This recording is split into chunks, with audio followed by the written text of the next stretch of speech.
Boom. Check. Just give me a check onto it if you hear me.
Alright, try.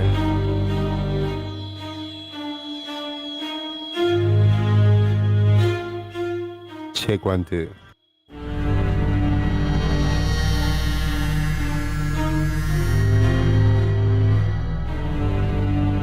Fuck.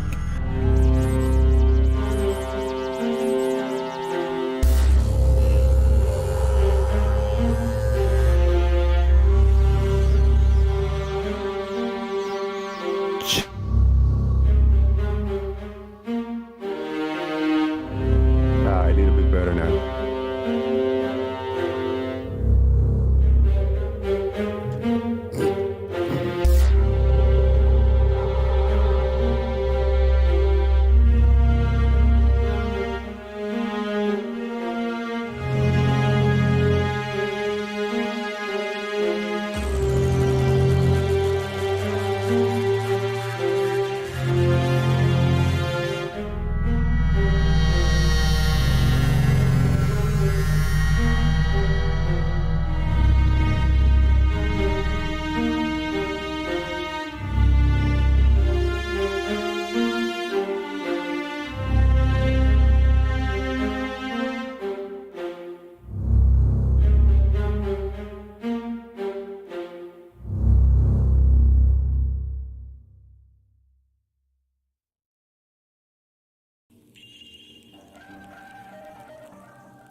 Are we resorting to comedy hour now? Obviously. Gravity. La La Land is reserved for special people that double speak, that say open is closed, closed is open. La La Land, we are in La La Land. Gravity. Obviously. La La Land, La La Land, La La Land, we are in La La Land. Gravity, obviously.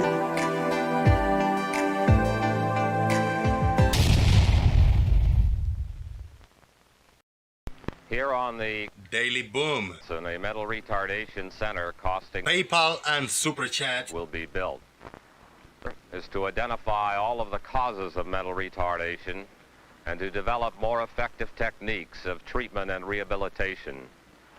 The ability to prevent mental retardation is our ultimate goal. To reach this point, YouTube, Discord, participants. and the federal government have all come a long, long way. Now, many of these Flat Earthers. so severely retarded that it would be difficult, if not impossible, to take care of them at home. So all we can offer them is good care and sympathetic understanding. But there are other Flat Earther. in these institutions who really need not be there.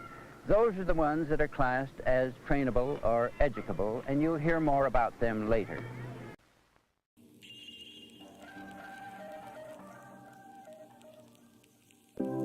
Are we resorting to comedy hour now? Obviously. Gravity. La La Land is reserved for special people that double speak, that say open is closed, closed is open. La La Land, we are in La La Land. Gravity. Obviously. La La Land, La La Land, La La Land, we are in La La Land. Gravity,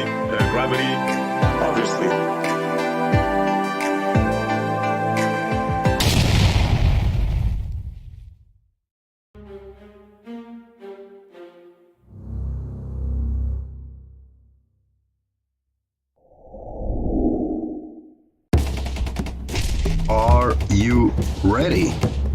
Call your mama, call your papa, call your friends. The festivities are about to begin. Boom!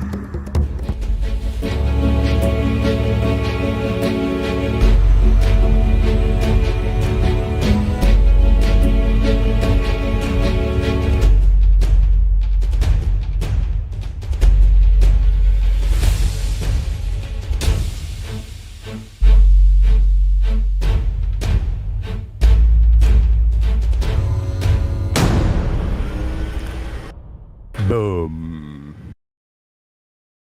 Okay. Well, right now, where I live, they decided to do the yard cleaning, so a little bit of background noise might be heard, but not necessarily. I think we are okay. I think we're gonna be okay. Let me see how this works.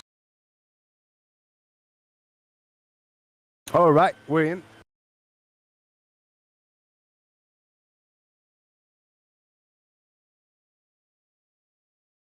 Row, you're all right. Thank you very much for coming in. This is Jose JG. Boom. Happy to be here. Shout out to the YouTube universe, which is you watching me in the background. Hey, now it's gonna get loud, the background noise. See?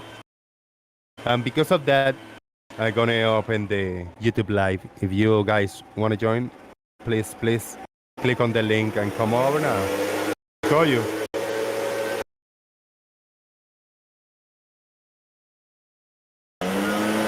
Come over and join us now.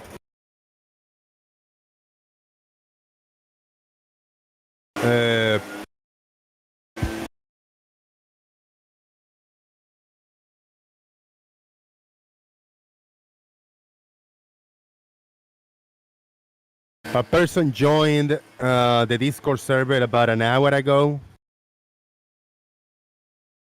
A person had just joined about an hour ago. So if you just join, you are given roles. Be careful how you use the roles. If you want to come in into the voice chat, please do so. If you want to type something in the Discord server, we are in the Daily Boom live, in the YouTube live in the Daily Boom.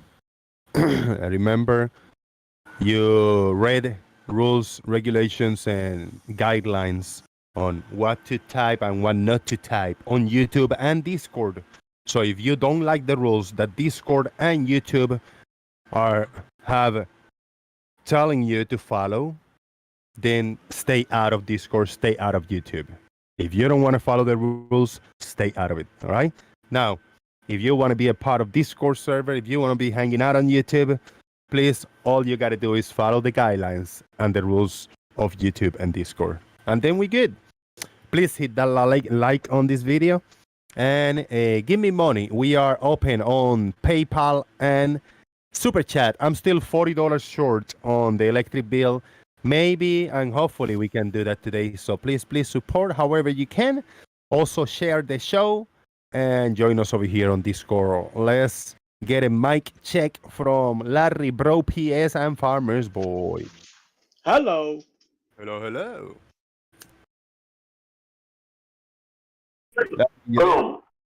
Boom. Oh, there he is.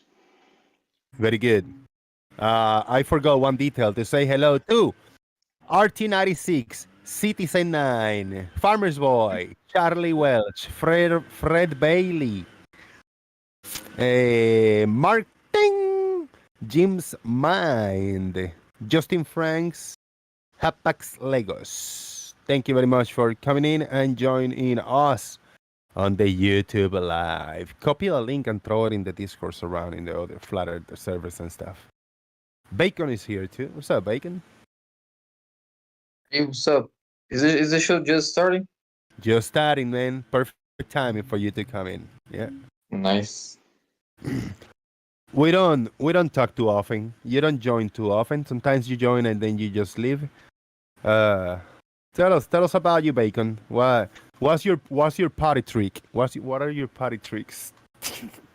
What party trick? Yeah, what's your party? Oh, Yeah, I noticed that I usually join when the show is in the end. Sometimes I join and then you're asking for final statements. And yeah, but yeah, I don't know exactly when the show goes, it starts. So I just some randomly figure out there's people here that I join. Very nice. Yeah, usually when there's people over here is when the show is live, you know. But yeah, we just started. Yeah, Jose doesn't really work to a schedule, do you, mate? Yeah, I don't follow a specific schedule at all. Right.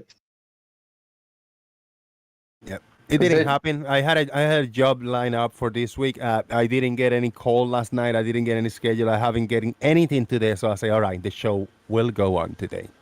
So I'm happy to be here. well But you asked Bacon, about my yeah, party yeah, tricks. yes, tell us. Well, I think in this context, my party tricks would be the web pages that I wrote or related to Flat Earth content. So I have some tools that I created. One for celestial navigation, and well, the other ones are also related somewhat to celestial navigation, and I use them some from time to time in debates with flat earthers. I think those would be my party tricks. So you have written some websites. Yes. I'm not sure if you've heard about the MC Toons challenge to flat earthers on celestial navigation. Yes, I have. Right. So he created one for Globers too. Well, it was worth $100, and whoever would find his coordinates first would win. I won that challenge using exactly the tool that I created for that, and so yeah, so it came to attention to some people. So you might see somewhere this tool being used every now and then, every once in a while. Now I need clarification. Did you get paid? Oh, I did, yeah. Okay, very nice. So was it easy? An easy challenge? Well, it was for me because all I had to do was to input the data into my website, and then my website gave me the answer right away. So basically no effort. Yeah. So I'm not familiar with your website. Are you okay with sharing that? Like Sure, sharing a let me link on the get them. Discord? Yeah, the Daily Boom live, and then I'll share my screen, or you want to share your screen yourself? I'll share you to the audience. I'll send it here Okay, all right. on Daily Boom Live. All right, let me open that and then share the screen and see how you know what, something about me, I am illiterate in a lot of things. So if I can understand this, everybody can. Like for real. Farmer's boy, do you vouch for me for that statement? Yeah, like I said the other day, you're a man who knows what he doesn't know. Very nice, very good. And I'm not afraid to say I am illiterate and I don't understand a lot of things. That's No, a good thing. maximum respect for you. There's a lot of people who can't actually do that. They're unwilling to admit that they don't know something. Very nice. All right. Sextant trilateration. Trilateration. Very nice. Yeah, so there you have the input data. So that's an example. There is a date, a time zone, a height of I, an index error. All those are optional. You don't need to put all that. That's just the example. And you can see there the information of 2 stars, the time in which they were measured, and what was the elevation angle. Okay. And if you scroll down a little bit more, those are the calculations that are being done by my website to figure out what where the location is. So one of those locations is 1.3 miles off, which is quite close for celestial navigation.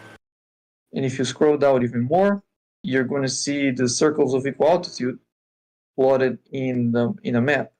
And you can actually change what map you're using. So there's a checkbox below the map saying equirectangular. You can change that to other projections. You even have the A map there. So if you click there, Yeah.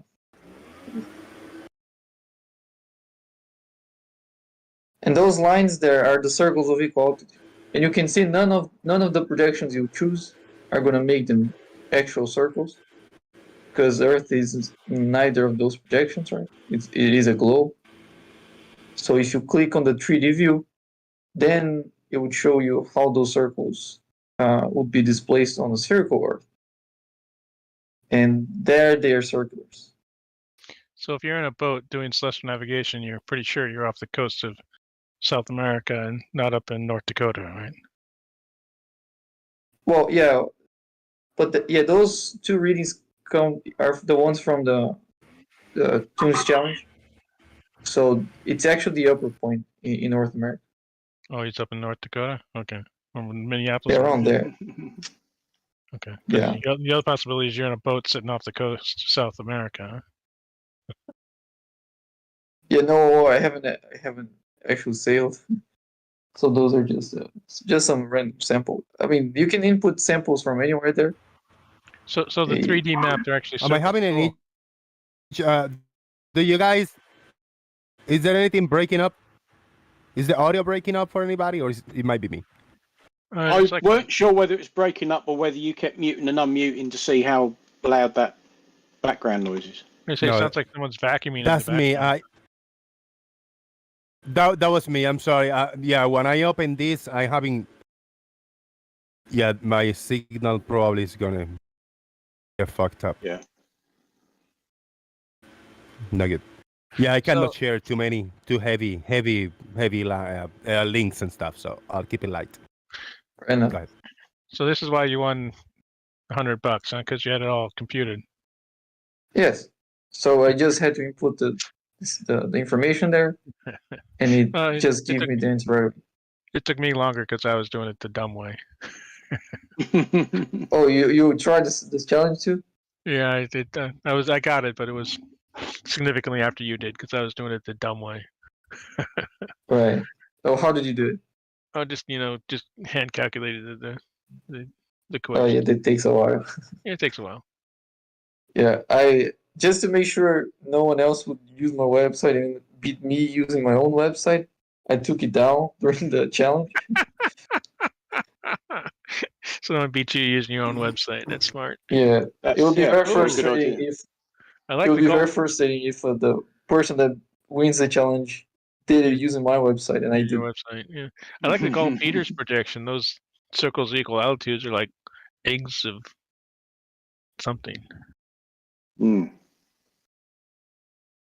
Oh yeah. Yeah,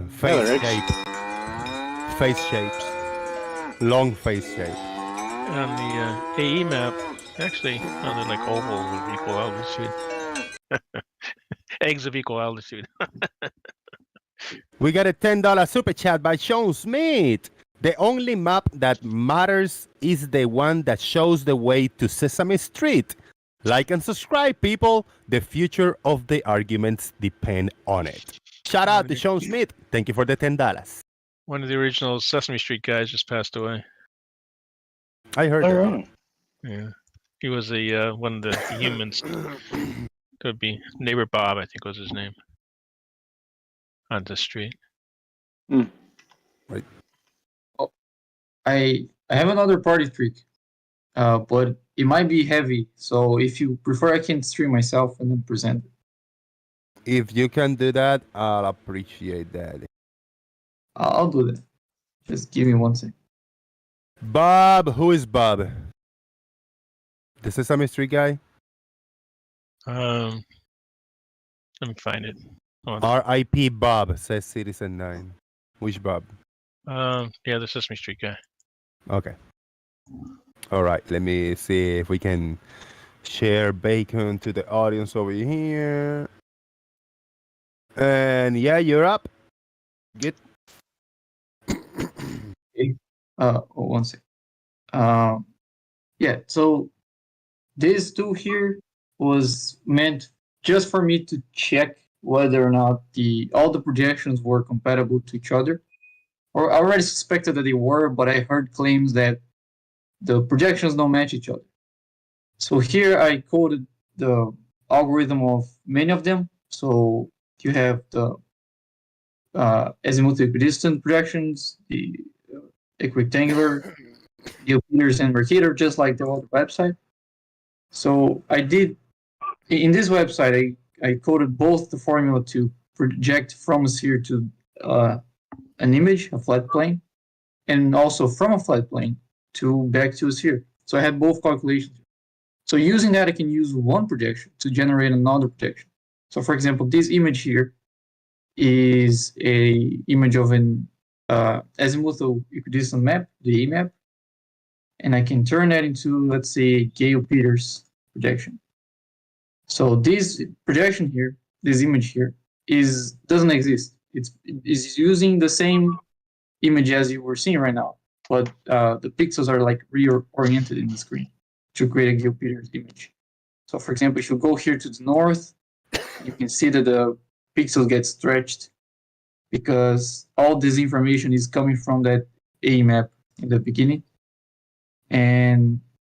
But there are other images you can pick from. So I can actually use a Gale-Peters image, but I have to read it as a Gale-Peters image. And that's the original image. It's just plotting the Gale-Peters as it is. And I can use that one to then create a azimuthal one. So this A map is using the Gale-Peters projection, but it's turning into a globe and then back to a projection. This was the initial idea, was to be able to transform one projection into another projection, and this was working pretty fine. And then one of the other ideas I came up with was to then generate a globe, because if you take a picture of a globe, that picture is flat. So a picture of a globe is also a projection on the globe because it's turning a sphere into a flat image. Right? So I did the math for a orthographical photograph of a globe. So you can turn all those maps into a globe, which is this image here.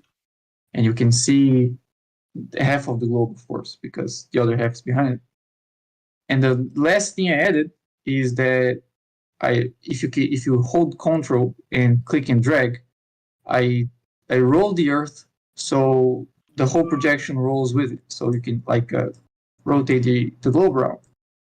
And this feature that I added is not unique to the globe. So you can actually do that for any projection. If you create a map projection again. Oh, sorry, that's not the right one. Okay. Yeah, if you create an A map projection, you can do the same thing. You can try to roll it. And what's going to happen is that it's going to change. It's going to have a different center. So this is still a valid A map. It's just centered somewhere else. So you can play around with any of the projections and recenter them anywhere you want. And that's it. That's the whole. That's all that this tool can do. Very nice, man. Very nice. Oh no, I forgot one thing. You can also input your own images. Let me see if I have one here. Just give me a second. Okay, so you guys are probably familiar with timeanddate.com, right? Mm-hmm. And yeah, it shows a equirectangular projection of the Earth. So if you show, let me show you one here, just an example. So this is an equirectangular projection. It's the same one that Time and Date uses. So if you go to Time and Date, you're going to get something like that. So let me go to Day and Night Map. And I'm going to download this. I'm going to just right click and save the image. And then I can upload it to this website and use it here as a source image. So as you can see, it's using the one from Time and Date. And then you can now generate a globe using this image. And you can see that the daylight is exactly half of that sphere. So I've heard claims that Time and Date sometimes have more day than light, sometimes it has more night than day, which wouldn't make sense on a sphere. But that's fine because that's not a sphere, that's a projection. And as soon as you put it back to a sphere, you can see that everything checks out. And yeah, That's it. Yeah, I think that's all. That's actually really cool, man. I never seen that done like that. Thank you. I'll drop the The- link for this one too. Converting a flat image of time and date where you see kind of this S, like kind of a wave type of thing with the light, and convert it to a globe in real time is really cool. It's a cool one, man. Thank you. Cool party trick.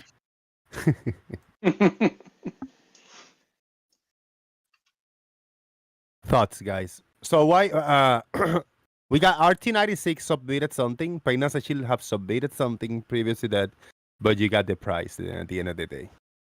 I know other people probably submitted stuff to MC Toon to get the $100. Well, the interesting part Yes, is how long did it take you, Bacon? 4 minutes? my submission was, I think, 2 minutes and some seconds after it started. But it wasn't even that long. That time was due to my website not updating, because I think it cached the old website, and I keep hitting the update button, and it wouldn't update. It only updated like a minute later, and then But and then the point is, yeah. it took you 2 minutes, less than 3 Yeah. minutes to solve the position. In the meantime, he put out a similar challenge to the flat Earth to use flat Earth math, and it's yet to be solved over a year later.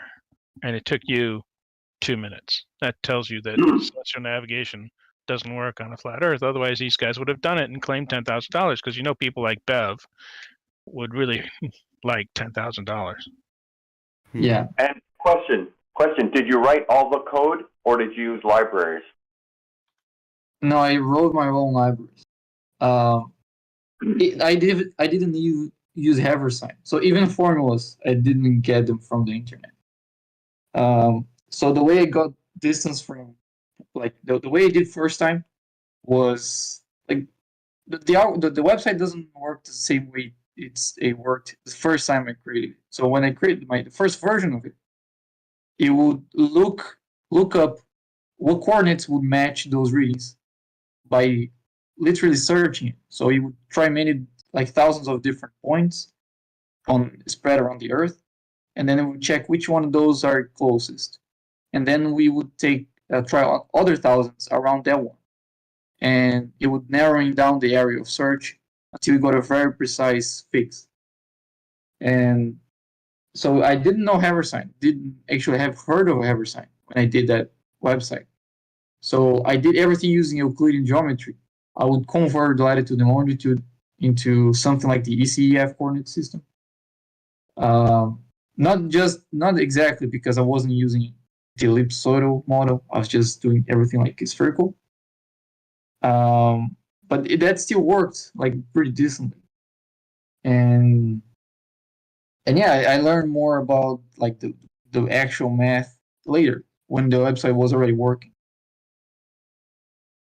So yeah, this is how easy it was, because this website wasn't meant for any of that. I heard the discussions about celestial navigation between globers and flat earthers, and I was like, well, if it works the way I understand it works, because I didn't study it, I just heard people debating about it, and I thought I already had information enough to do it myself. That's why I created a tool, just to check if my understanding was correct. So if my understanding was correct, my tool would give consistent results. It would work, and it did work. I used actual data that other people took. I used Tellurium first. I used data from theodolites, and it kept working. I even used data from an observatory. So you guys probably maybe heard of Chronic. It's another person from these communities. He's an astrophysicist, and he got some data from the observatory of Hawaii from some stars, and he used sent me the data. I put into my website, and it translated back to Hawaii. I didn't know it was Hawaii when he sent me, so it works pretty decently for multiple different observations. Very cool. I have heard that name, Chronic, but I don't know if I haven't spoken with him.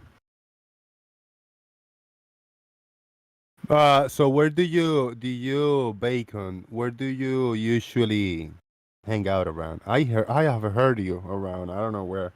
If it's in Bev or in like a Geo server, I have heard you around.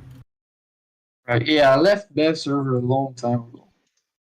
Fortunately, it wasn't one of the first servers that I found was Bev server. But yeah, it ended up leaving it. But usually I'm on Geos or the new one, Terraria Cosmology. Sometimes I'm there too. I mean, I am where I see people Right.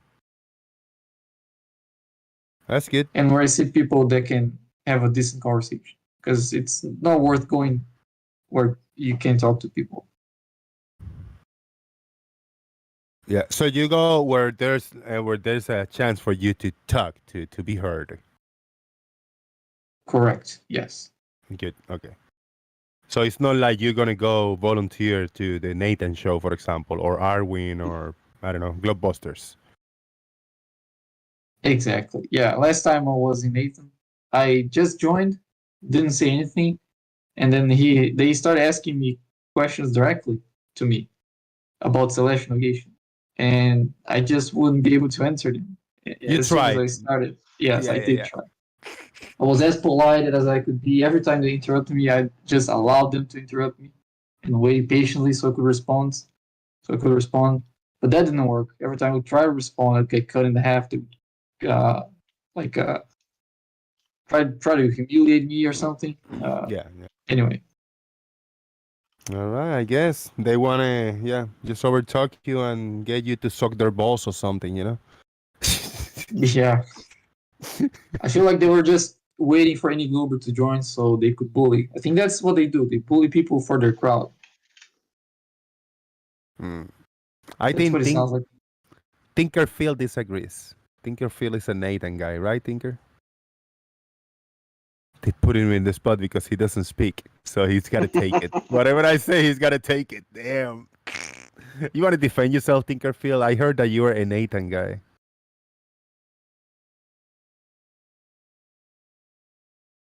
Uh-oh, he unmuted. I don't hear him, but he unmuted.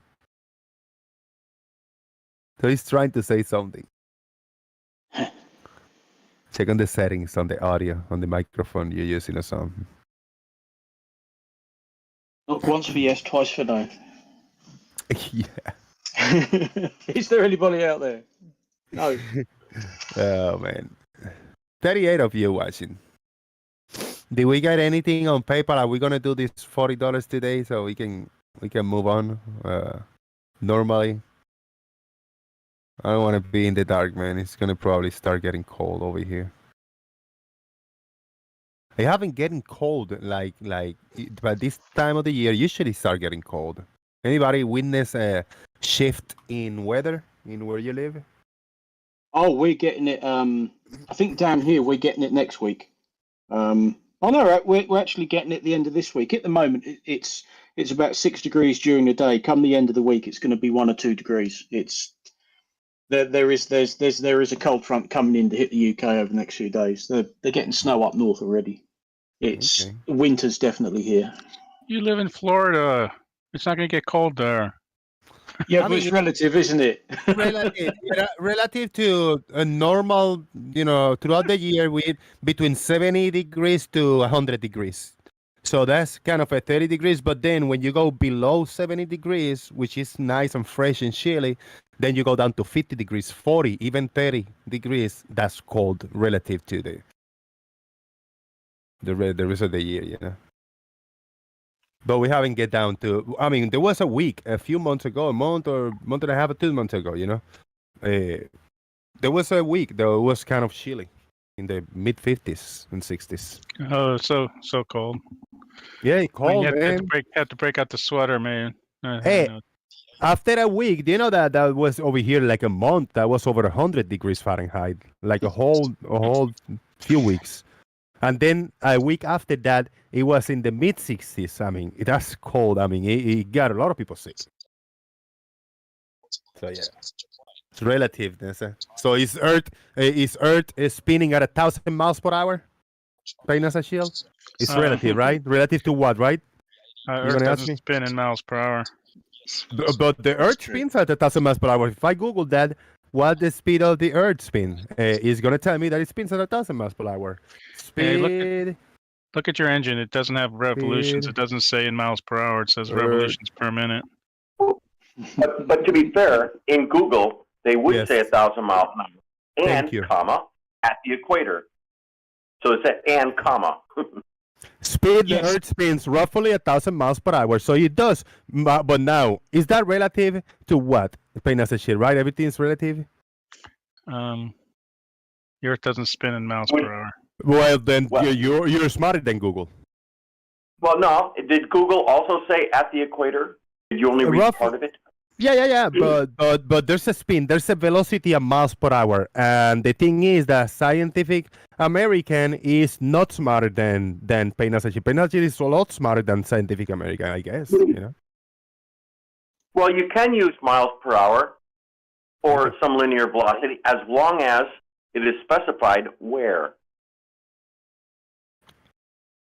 On the equator, Earth spins roughly 1,000 miles per hour, give or take.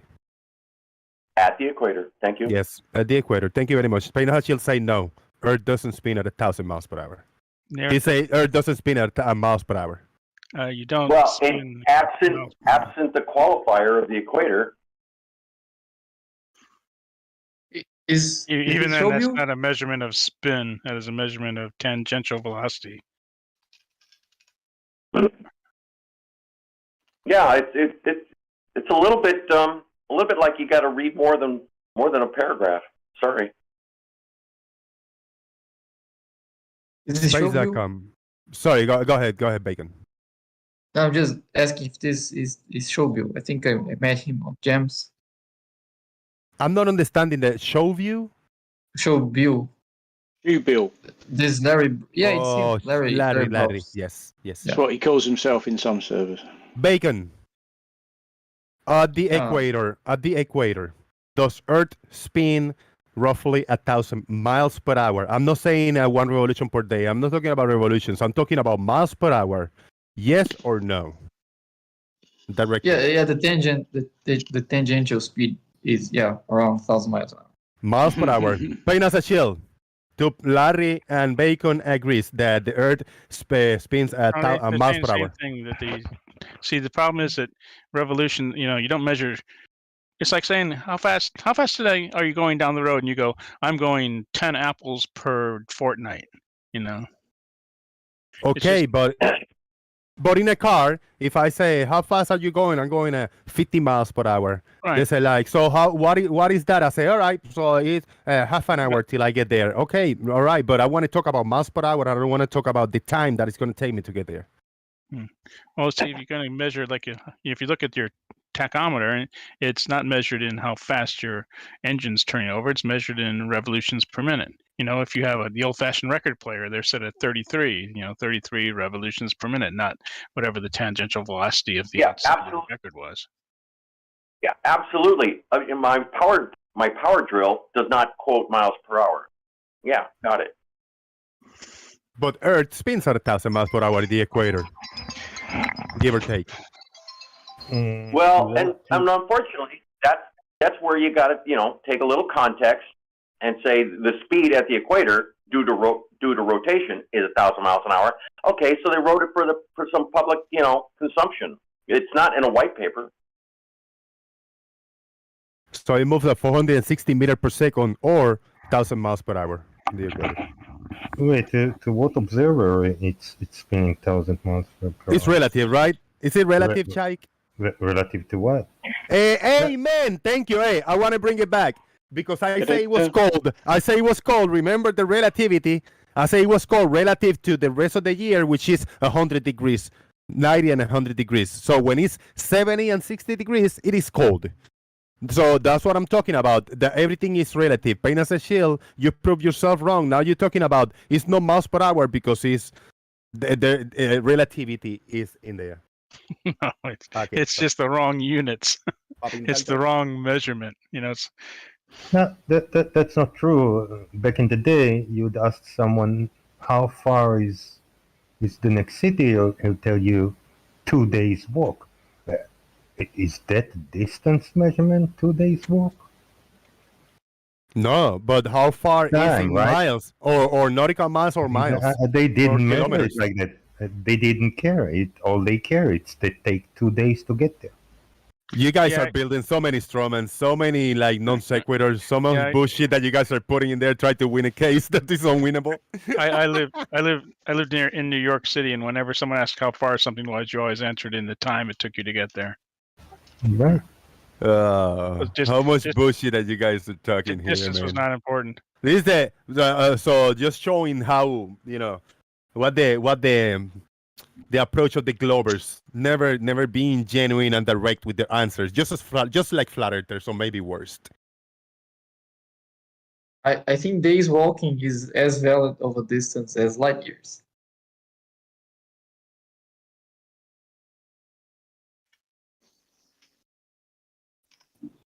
So if I ask you how far is to the movie theater from here, Jose, I don't know, maybe a 15 minutes walk. They said no, I like what's the distance to the movie theater? I said all right, it's 0.8 miles. I said all right, thank you. Now they can figure out what the time is going to take. I don't care about the time it's going to take. I don't care about none of that. I care about the distance, which is either in miles per hour, kilometers, or meters, or feet, or whatever it is. That's what I'm talking about. There's a speed of the Earth rotation, and the speed is measured in either miles per hour or kilometers per hour. You guys don't like that. But that's what we learn in school. That's what we learn when we are adults. That's what adults learn if they don't know it and they Google the speed of the Earth, which is at the equator, roughly 1,000 miles per hour. I'll mute myself. Go ahead. Yeah, but for who see Earth rotating at 1,000 miles per hour? Who can see the Earth rotating 1,000 miles per hour? He must himself be moving, because if you're stationary in space, of course you can't say spinning because the Earth is passing by you and rotating. You need to move in orbit with Earth on a frame of reference that is fixed in space in its direction, coordinates fixed in space. You need to be in a Lagrange point. And that's kind of the issue all across the board. A simple explanation of something with a little bit of complexity just turns into a gotcha.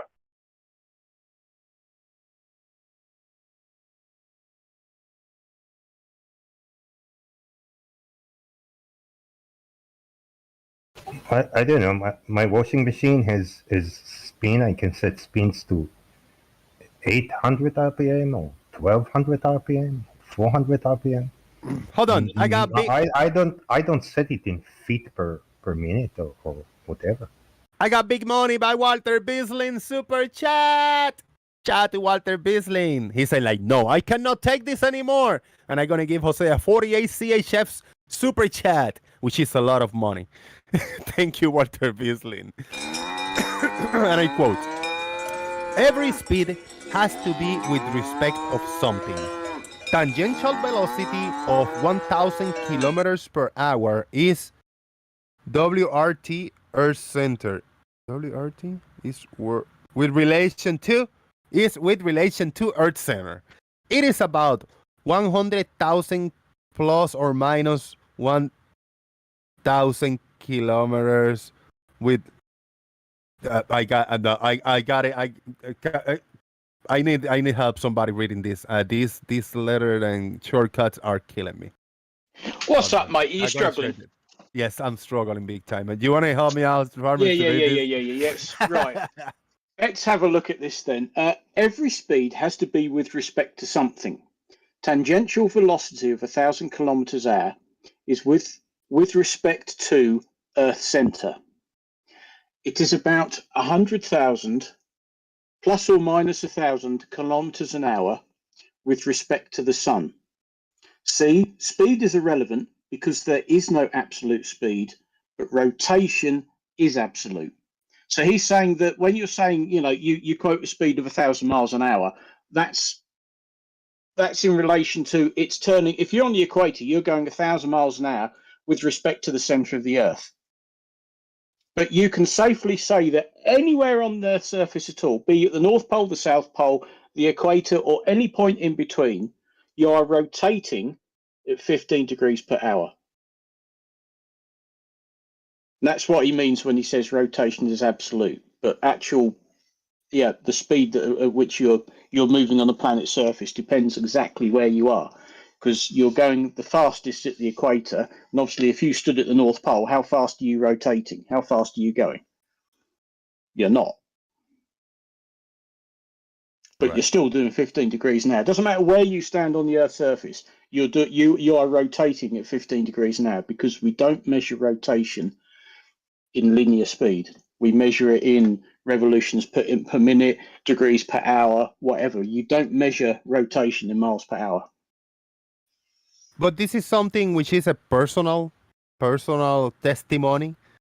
But I don't remember pre-flat Earth, pre-2015, in the early 2000s, in the 1990s, in the 80s, never had anybody like approaching this like that. If I ask what speed is the Earth, they say, well, if they are in the equator, it's 1,000 miles per hour, and the closer you get to the poles, is slower and slower the speed. You know, I never heard any of all these trying to color around and put a lot of bullshit around it. Just I don't know. This started with the flat Earth. Yeah, I mean, maybe it's different because I come from an engineering background, but you use the right words and the right units for whatever you're looking at, and when it comes to things, spinning, rotating, you don't quote that in miles an hour, kilometers an hour, meters a second. That's just not what you do. You have the right units for the right application. So maybe that's just something I'm used to. If you're talking rotational speed, revolutions per minute, or in the case of the Earth, because it's rotating so slowly, 15 degrees an hour. I mean, it really is rotating very slowly. It is, and in most of the places, it's gonna tell you first that it's just one solar day, one rotation per day, which I understand. Yep. But it must be a speed, and the speed the Earth spins at about, and it gives you a speed per kilometers per hour or miles per hour. So why a person like NASA go no? Because it's a yes. The answer is yes. It's a speed, but it's not the rate of rotation. They're two different things. Perfect, but there's a speed that can be measured miles per hour or kilometers per hour. The speed of the Earth spin is about 1,000 miles per hour or 1,600 kilometers per hour. In pretty much every link that you open related to science, Earth spins on its axis about 1,000 miles per hour.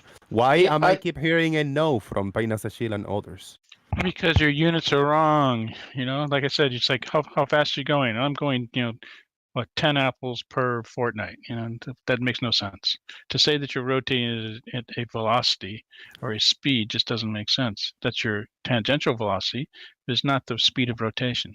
It's just So out of 4,830,000 results that we got in Google, if 4,825 results tell me that the Earth spins and there's a speed of miles per hour and kilometers per hour, all those 4,825,000 are wrong, and you're right, Painas Achille. That's what you're telling me. Yes. Okay, thank you very much. I mean, we all of us are guilty of doing this every day. When you ask how much something weighs,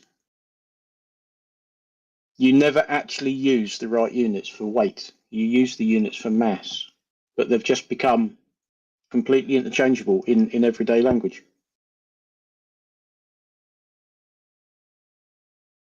And what's the point? Okay, it's 1,000 miles per hour. So what? Nothing. Nothing. There's no case. There's no gotcha. This is just information. that people knows. That it cannot be unknown now that is known. That's it. Nothing wrong with that. Earth spins and it's relative. Yeah, I know it's relative to whatever is relative. My point was about relativity. Which is nothing wrong with that. That's the reality. We live in a relative world, and everything's relative to something else. If I'm in a car 100 miles per hour, but there's another car driving at 90 miles per hour next to me, I'm going to feel like I'm just passing the other car very slowly. So what speed is the other car going? It's going, I don't know, slightly, little less than me. It's going, 5 miles per hour, and I'm going at 15. I mean, it's relative. Yes, if you're doing 30 miles an hour and the car coming the other way is also doing 30 miles an hour, if you hit, that's the equivalent of hitting something at 60 miles an hour. You think, 30 miles an hour, that'd be fine. 60 miles an hour, oh, hang on a minute. No, that's going to do some damage. Yeah. And of course, that speed, if you say you're driving at 60 mile an hour, what's that relative to? Well, the ground. Yeah. I feel like me myself, I'm arguing with a room, most of you guys flat earthers, that I'm trying to explain to you about the relative speed of the earth. Painosachil being the biggest flat earther today over here. But it's not flat. I can prove it's not flat. Sorry. Brian, what do you think? Earth spins at the equator roughly 1,000 miles per hour, and the closer you get to the poles, it gets slower, the speed. Ludicrous. That's the globe. That's the globe that we all know and love. Fucking ridiculous. Sorry. I thought it was going to be ludicrous, but it's obviously it's fucking ridiculous Monday. It's Monday, isn't it? Yeah. Must be ludicrous Tuesday. I don't know. Oh, bro. What do you think, Brian? Were you hearing? Were you listening? It's beyond ridiculous. But by the way, imagine trying to live on something that is doing that. Can you just imagine the problem? Yep.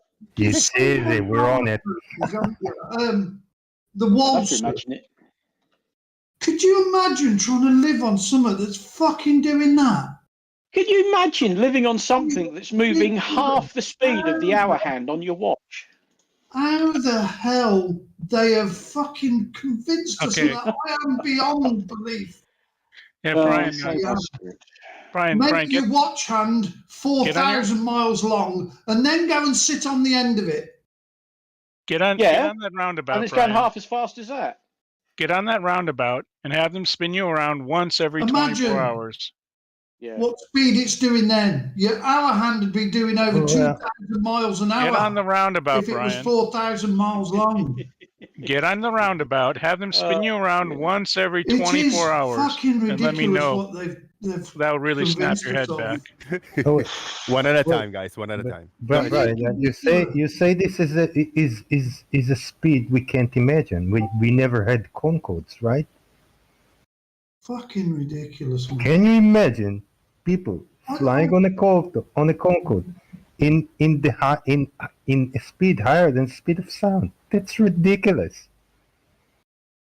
Try sitting on the top. They did it back in the day. Sitting on the top of Concorde and then do it. Well, you don't sit on the top of Concorde. You couldn't feel fuck all. Well, you don't sit on the top of Concorde. That's what we are. You're sitting inside the Concorde. At them ridiculous fucking speeds. Most people sat inside the Concorde, didn't they? Absolutely. Yeah, they did sit inside the Concorde. Okay, I was wondering. So all the air is and the seats and the stewardesses and all that are all moving at the speed of the Concorde.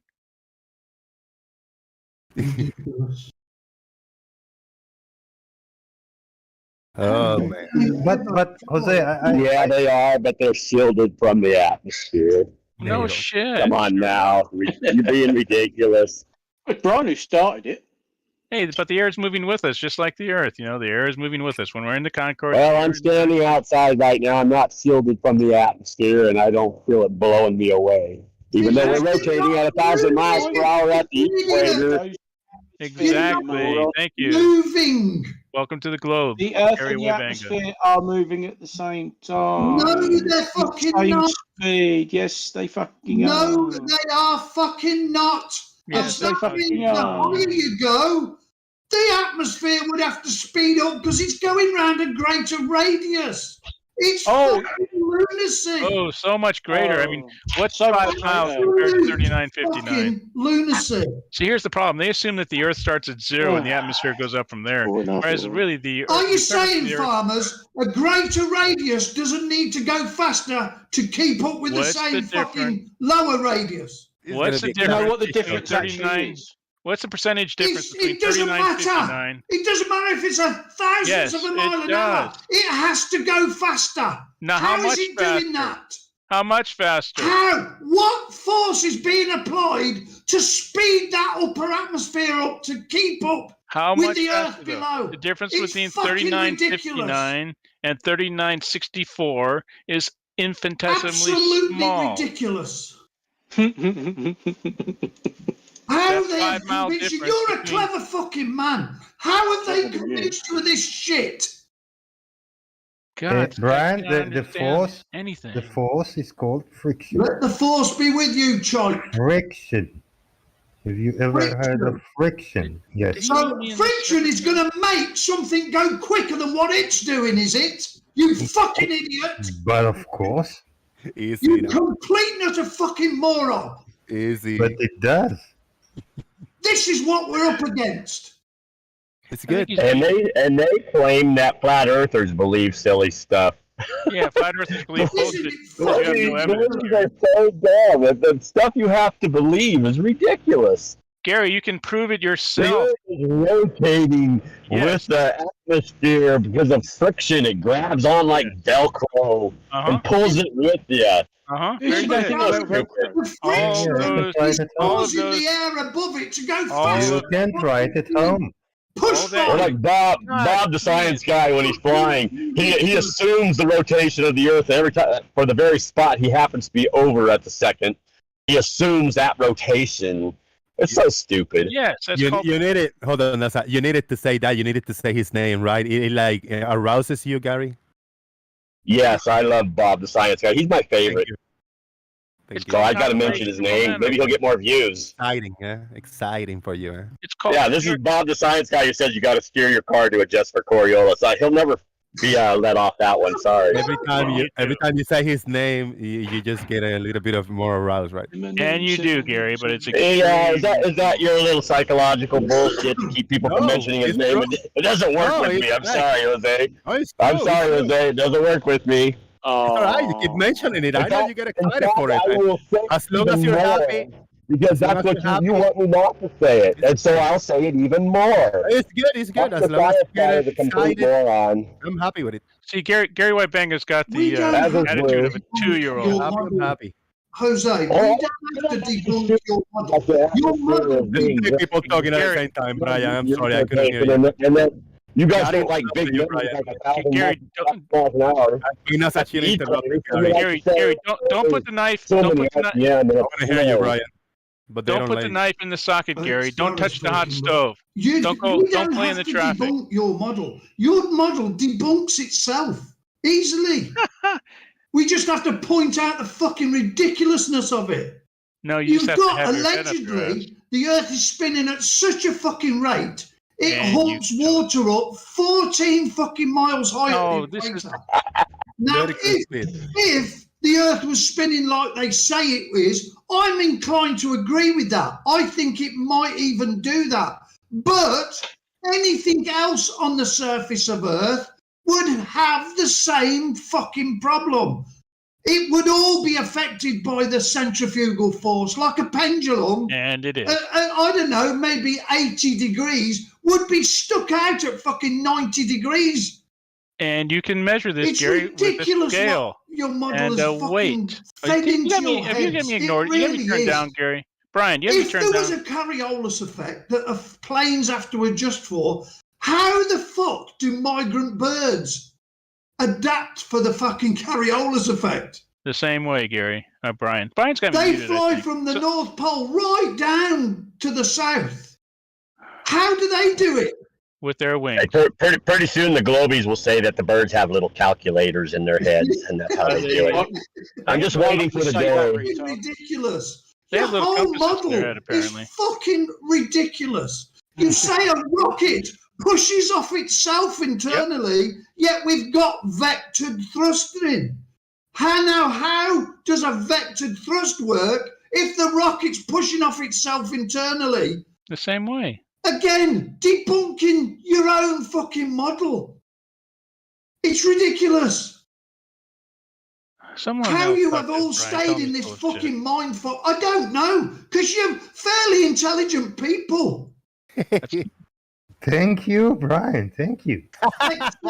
Except, we'll put an exception there. But I wanted to ask Jose something. I wanted to ask Jose. Yes. What?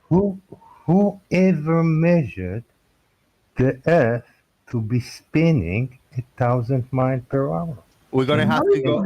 Can you find the source? Yes, let me answer you. I guess if we go to NASA, we will find that information because we are given that information from somewhere. I'm not sure what the source of the information is. I know everybody knows about it. What you're doing is appealing to authority. Yes, I am. Without questioning I question it. How it was done. I question it. And hold on, NASA.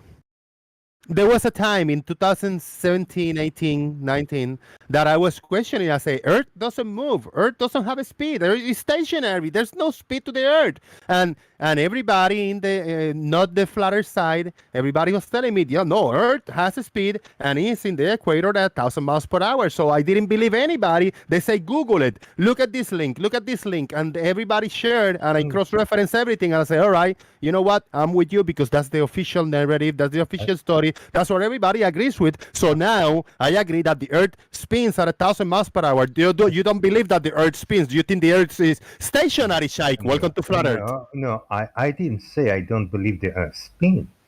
I say I don't believe anyone measured it to be 1,000 miles per hour. So it doesn't then, the Earth doesn't have a speed? Welcome to stationary Earth. Well, it doesn't because nobody measured it.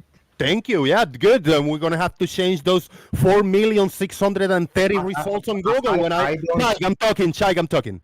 We're going to have to change those results when I put the Earth spin speed. The speed of the Earth spin, we got 4,600,000 plus results. We're going to have to contact all those millions of results to change it to Earth doesn't have a miles per hour speed. Go ahead.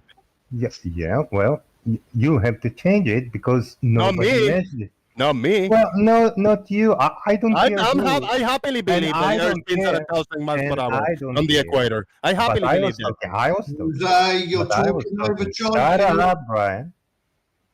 He's talking over I know. We don't need you to talk over me with him. Thank you. So I don't care if those 8 million links stay there. But can you prove that this is the speed the Earth spins? Have anyone measured it? Who are you asking? Jose. No, I don't know. I just believe the information given to me. You're appealing to authority. You're accepting that. Well, because NASA said it, that's true. And I tell you, NASA never measured the tangential speed of the Earth. Okay, all the science is wrong. Scientists are wrong. All right.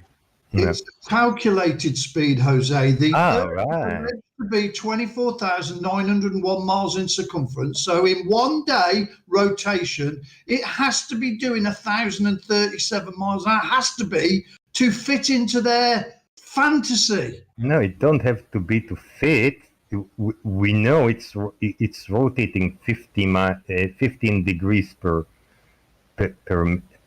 hour, and you can say from that you know that the tangential speed relative to the center of the Earth or whatever reference frame is 1,000 miles per hour at the equator. Okay, but no one measured that speed. I got a comment, a quick comment. Yeah. Let me throw this comment out here. Now, for the audience listening and watching, this is what's going on. I say that the Earth at the equator, the speed of the Earth at the equator is roughly at 1,000 miles per hour. And the closer you get to the poles, the slower the speed is. Then that is the official narrative, the official story. Yeah, I don't have to measure that. I believe it. Yes, I take the experts and the scientists' word for it. What's happening? That everybody on the globe side is telling me no. The Earth does not rotate, does not have a speed of 1,000 miles per hour in the equator. What is going on here? Welcome to No. Flat Earth, everybody. No. Don't change our words. You say not that the Earth has a speed. You say Earth rotate at this speed. We say no, it doesn't. Rotate Earth has a speed of 1,000 miles per hour in the equator. It is. It does. For relative to some point, it does. But that's not its rotation. I've put Google's list of what Earth's movements are in the chat, Jose. Speed of Earth rotation. Let me Google that. I've put them in the chat. Have a look in chat. No. I'm just going to Google it in real time. Speed of Earth rotation. Roughly 1,000 miles per hour in big bold letters. The first result on Google out of 47,400,000 results. Chike, you're telling me 47,400,000 results? Maybe 47 million. The other 400,000. They say they doesn't have 1,000 miles per hour speed, but I bet that 47 million say that roughly 1,000 miles per hour is the speed of the Earth rotation. Millions of results are wrong. Thank you, Sheikh. Can you open that link and read it? Welcome to Stationary Earth. Yes. The Earth rotates. Now read the You cannot do that. You cannot do that. I'm gonna cherry pick whatever the fuck I want to read. Okay? And then you can open it and read whatever you want. I'm gonna find that there's a speed of the Earth, and the speed is roughly 1,000 miles per hour. There you go. Yes, to one rotation per day is the first thing that is mentioned. You came in late probably because I mentioned this earlier. The first thing that you're gonna read is the one rotation per day. You can talk about the degrees per hour, but there's gonna be a speed of the rotation of the Earth, which is roughly 1,000 miles per hour at the equator. I close my case. Thank you. Here. I'll back you 100%. I mean, I don't disagree with you. Thank you. At all, right? It's moving at a speed, but that's not really how we talk about rotation, and that's so. I just agree with the other panel members. 47 million results are wrong. That's not what I said. I asked Google what is the speed of Earth's rotation? 1,000 miles per hour in the equator, roughly. It's called rim speed. They go by degrees, 15 degrees an hour. But what they don't tell you is each degree is 69.7 miles. So if you time that by 15, you get 1,037 miles per hour. It has to be. To do 24,901 miles, which would be ending up back to where you started from the previous day, you have got to be doing 1,037 miles an hour. Got to be. It's a layman description. It's just for the normal people, for kids in school, till we grow up, till just a regular average Joe in the street. They say, hey, I heard that the Earth is stationary, it doesn't move. They say, no. If you're in the equator, the Earth actually rotation speed is roughly 1,000 miles per hour. Okay, thank you very much. Have a good day. That's it. That's what we all know all around the world. And I'm being told no by almost everybody here. What the hell is going on here? Shit. I'm with you, man. I'm with you. I don't understand. I really don't get it. We'll have you back on the correct side soon. It's not about honesty or dishonesty. It's about knowing a piece of information that we know, that we all know to be a fact or to be true or not. But it's a piece of information that is known, that the Earth's speed is rotation is 1,000 miles per hour in the equator. That's it. Now, if you take that to the next level, a plane flying at, say, 500 miles an hour, going with the spin, against the spin, so the Earth is turning towards them at 1,000. They're doing 15 and they're doing 500.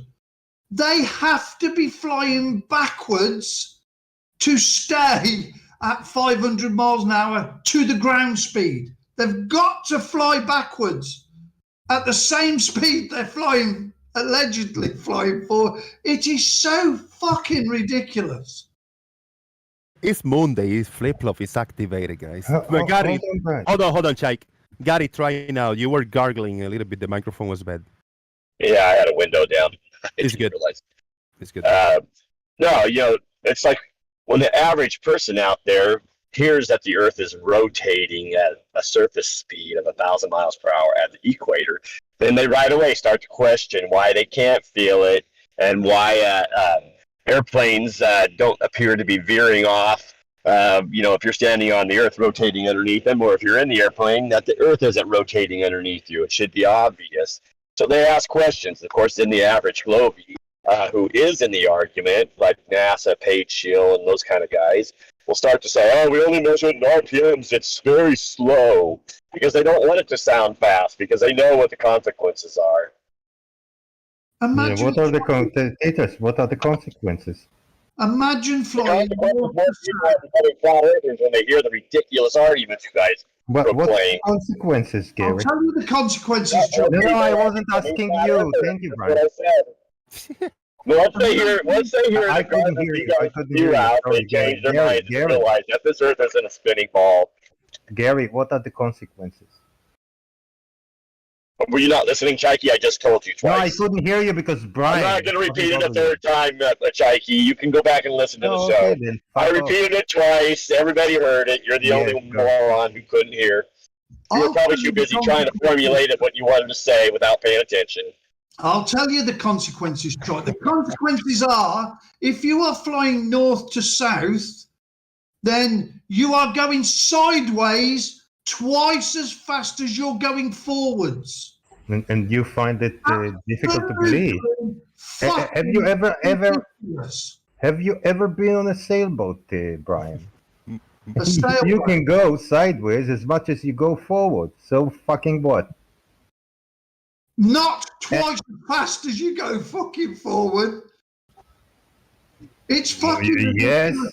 yes. A plane relies on air going over the wings to stay Sure, alive. if you don't have anything Not to stop you going from going fucking sideways, you will sideways go at twice twice as sideways as you go It forward. is fucking going forward.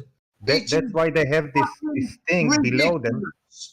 This Absolutely fucking ridiculous. Brian, obviously Because you've never as you been on a go- sailboat. As you go, if you were going north, then you'd have to slow that down because the ground underneath you is then slowing fucking down. If you're going south towards the equator, you've got to somehow speed up to get up to the 1,000 miles an hour.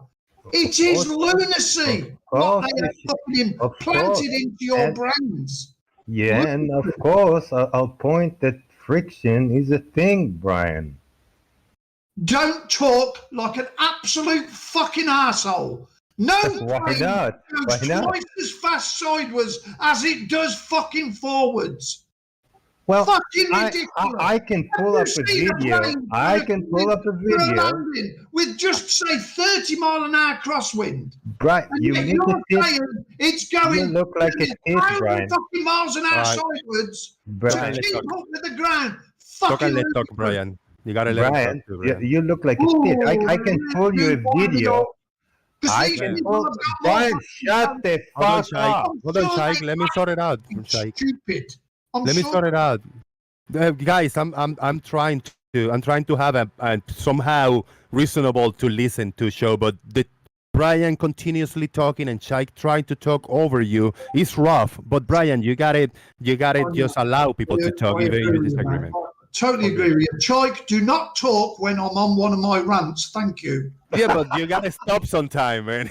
Shout out to 50 people watching. Boom. We need some likes over here. Yeah, Brian, I have a video of an airplane. You can pull it up, find it. That flies backwards. Not it don't just fly backwards. relative to the center of the Earth. No, it relative to don't the fly Earth itself. backwards at all. Fly backwards. No, Brian. it does not. Though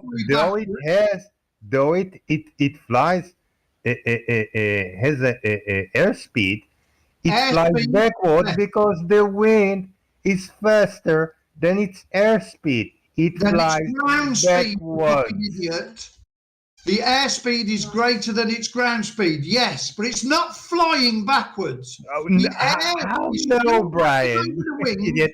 at the given rate to give it lift. Brian, if An you airplane fly, cannot fly backwards. Brian, if the propeller is pointing east and you see the ground below you going east too, then you're flying backwards. No, it's not. You can't have anything around it. It's If you not see the flying ground backwards. move east, when your propeller is pointing east, you're flying backwards. The air, the wind, keeps it aloft. Now, I fly model planes, and I've done exactly that on a windy day. But that doesn't mean they're flying backwards. No, what does it mean then? The air is passing over the wings at the given rate it needs to give that airframe lift. Yeah, and which direction is the airplane going? It's going to the forward tail or to the head? to the air. It still has to To have the air. tail or to the head? To the air, it still has to have air. I don't care about the airspeed I now. know I'm you looking don't at the care. Earth and which direction All right, the airplane is flying. Is it flying forwards towards its head or to its tail? It is flying forward in the wind. In the direction of its head. It's flying forward to the tail. Will Right. be as fast as it needs to give them wings lift. It's like you. Now, relation to the ground, it might look like it's flying backwards to the ground, but it doesn't fly on the ground. It flies in a column of air. Right. So Now, if basically, that air when you is put going at a speed that is greater than what it needs to stay aloft, it will look to you on the ground as though it's going back. Look to me. Look It's to me. not. So, heard you, Brian. So everything you put your car in reverse, you actually moving forward only in the direction of the back of your car. Is that what you're telling me? Not telling you that at all. Well, that's what you just said about the plane. Surface. That's what you said about the That plane. is against a solid surface. So what? What do I care what surface I'm in? I'm asking don't which care, do direction you? am I going? You don't care. Forward, where I'm facing, don't or care. You backwards, just where wanna my keep back it. is, Brian. I think backwards is A coming from the plane word back. cannot fly sideways twice as fast as it's going fucking forwards. You sure? End of story. Are you sure? 100% sure.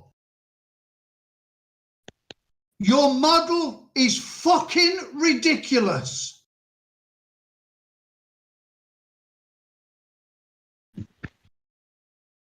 Thank you. And with that, I'll say good night, Jose, because I've had my orders from the gaffer. All right. Well, this would have been a good opportunity to mention reference frames, since that's what's going on here.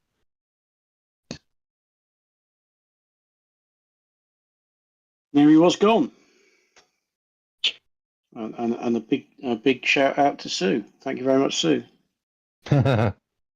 Susan.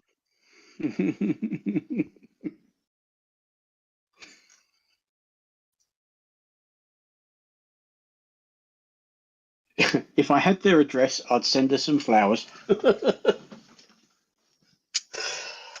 Oh, there's a Flatzoid like poll up on YouTube. Sorry, I'm late to the party.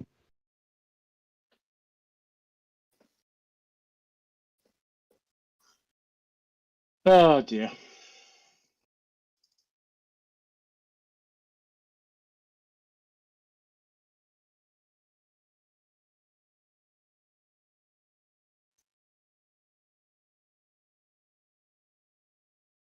All of the answers and none of the answers are all correct and incorrect at the same time. Are they? That sounds like something out of Reader's Digest. We need another Brian here. Well, are you sure? Because if we've had the Mabbit, what does that leave? Well, the alternative, let's say lemon, is worse. Yes, definitely. I mean, even amongst incoherent people, he's incoherent.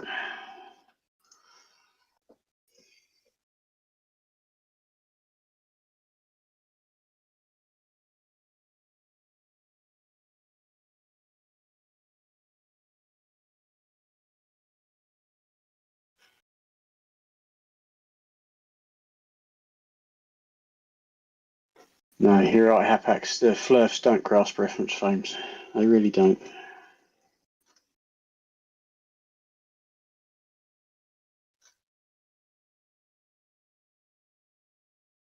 Or the fact that the atmosphere's had millions of years to move at the same speed as the Earth. Or the atmosphere was generated at the surface of the Earth, whereby it was imparted with the momentum thereof. Yeah. And there is a slight difference between down here at the Earth's surface and way up there. But as you explained, the difference in radii between the Earth's surface and up at, say, I don't know, 8 or 90,000 feet really isn't that huge at all. More dumb things, Globey say. But that will be because you guys are hilarious, man. It's so ridiculous. I know you can't understand. You can't grasp it. If I'm going to fly east, I assume the rotation of the Earth while I'm on the ground. So I'm already at 1,000 miles per hour. That's correct. That's the kind of dumb stuff you guys say, and everybody knows. So we were just saying, and isn't indoctrinated. They understand that it's an absolute moronic, idiotic, stupid statement. That's why there's so many people becoming flat earthers. Have you ever? I know lots of people becoming flat earthers in my personal life, and I've never even talked to them about it. That's because you mix something in the water up there. Yeah. Just most people don't get on YouTube and get in chats or go on Discord. The vast majority just live their lives and they say, okay, it's flat, it's not moving. Do you tell him welcome to flat Earth? Do you tell him welcome to flat Earth?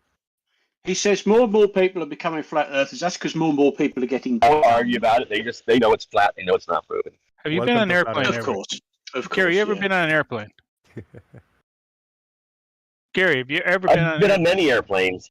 So when you I've flown on many airplanes. Let's see where he goes. See the Earth rotating underneath me. Gary, let's see where he goes. He asked you the plane. Yes. Now let's see where he goes. Go ahead. So when you get to the front of the airplane, it's because you stay by the cockpit door and you jump up.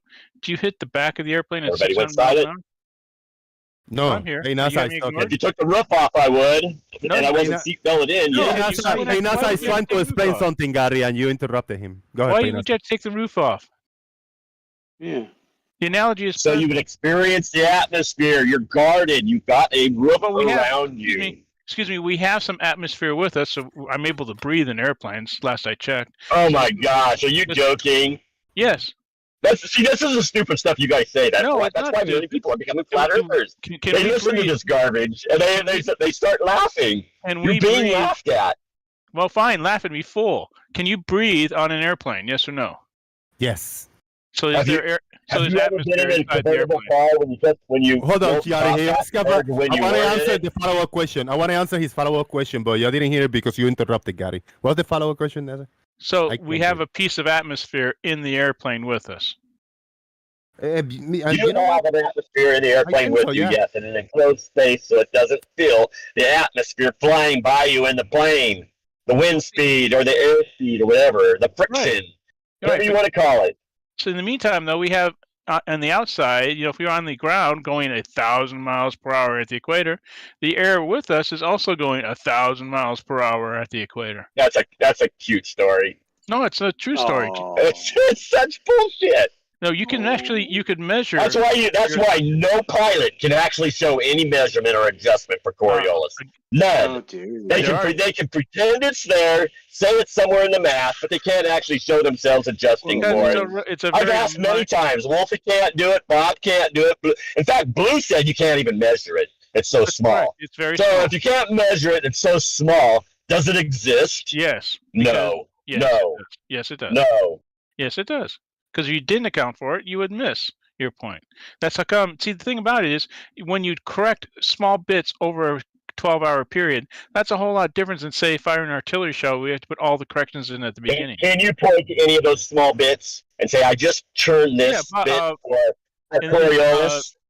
No, you can't. Yes, Wolfie's got. No, one you where can't. Wolfie can't do it. Yeah, He'll Wolfie's just got say one. his plane is capable, but it's lost in the crosswinds. He can't really point to any specific measurement or adjustment. Wolfie He can't. It's not Will you fucking possible. listen to me and shut the fuck up just occasionally? Wolfie's got one where he shows that he's in like a 1 degree or half a degree bank countering Coriolis is the only thing left. No, he's countering for crosswinds and direction. That's it. He can't actually point to anything for any Coriolis. He hasn't been able to. I've been asking him for 3 or 4 years. He can't do it. He just says his plane is capable, but it's all mixed up in basically in all those things. So he can't actually point to any specific thing. What do you want? You Stop can't the do it. winds then. We don't Stop the winds. You want a Coriolis meter in an airplane. Stop the winds. There is no turn. The planes fly as if it's flat and motionless, just like we all know it actually not, is. Sir. They do not. Yes, they do. No, they do They do. And all the adjustments for they do not. Paynas and direction Gary. You're risking to be talk to a muted. guy. You both are risking to be muted. Paynas and Gary. Talk to a guy who actually has an airline transport pilot rating, and you work with cows. Please tell me how airplanes work some more, and I'll tell you how. Okay, when you finish, now I gotta say something. They surf the atmosphere based on lift. Paynas, Achille, and Gary, you were risking to be muted, and you are both server muted now. Just for a minute, just so I can say my piece. We need to stop talking over the other people. Gary and Paynas, Achille, I want you to continue participating in the discussion today, but you have to stop interrupting, and you have to allow the other person to finish their statement. Gary, it was your turn to talk. Go ahead, man. Yeah, it's just ridiculous. And the planes fly as if it's flat, motionless, and that we all know that. We've seen many documents that say the very same thing. You guys pretend there's a Coriolis. You even have a math for it, but you can't actually show it or demonstrate that you're actually adjusting for that effect at all. It doesn't happen. The Earth isn't moving. All they adjust is for crosswinds and heading. That's it. Nothing else. And what's the main cause of wind in the United States? What's the main cause of the west to east wind over the United States? Could be mostly things like heat and cold, air pressure. But the west to east. No Coriolis. You cannot point to it at all. Yes, I can. You can't point to anything at all about it. No, you can't. Yes, I can. The east to west. No, you can't. The west. Hey, I gotta go. I gotta go get a tire fixed. Yeah, go ahead and run. Run away. Bye. No, I'm actually pulling in right now. It's Justin's tire and auto. Come back later, man. Go ahead. I will. Right. Woo! That was a shit show. Yeah, I apologize. What we are witnessing right now on screen, I'm sharing this is a live feed of the Artemis 1 live feed from the Orion spacecraft NASA official broadcast. It's been like this since I put it up a few minutes ago.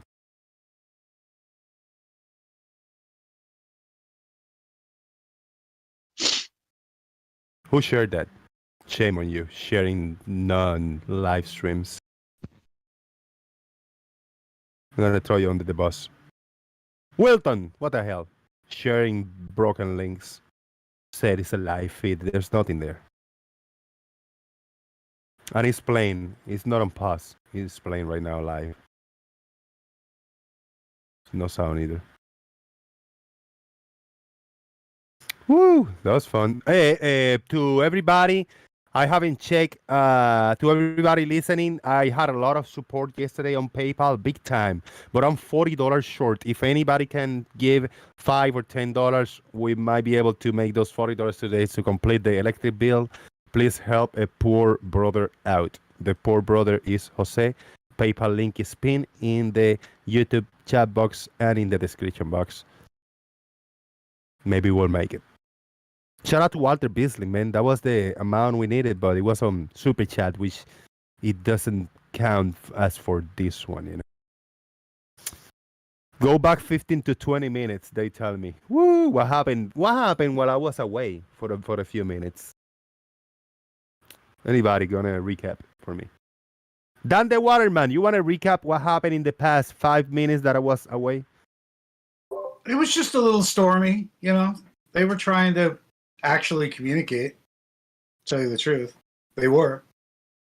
Who was talking, Gary and NASA, or there was more people in it? It just Mabbitt's mic and his attitude to begin with, you know, is a screaming match. So he set the tone for screaming. To tell you the truth. Oh man, he always does. I'm glad that you stayed out of the yelling match. You know. I just wanted to say something stupid. You know, everyone thinks we say stupid shit. So now I just come in and say 2 words, something stupid. Thank you very much. I got a question for you. If What's you up? got 2 choices, I'm going to give you. The Earth doesn't move and is stationary, or the Earth rotates at the equator roughly 1,000 miles per hour. Which one will you choose? It appears more stationary to me. Right. Now, For all the reasons Gary was saying.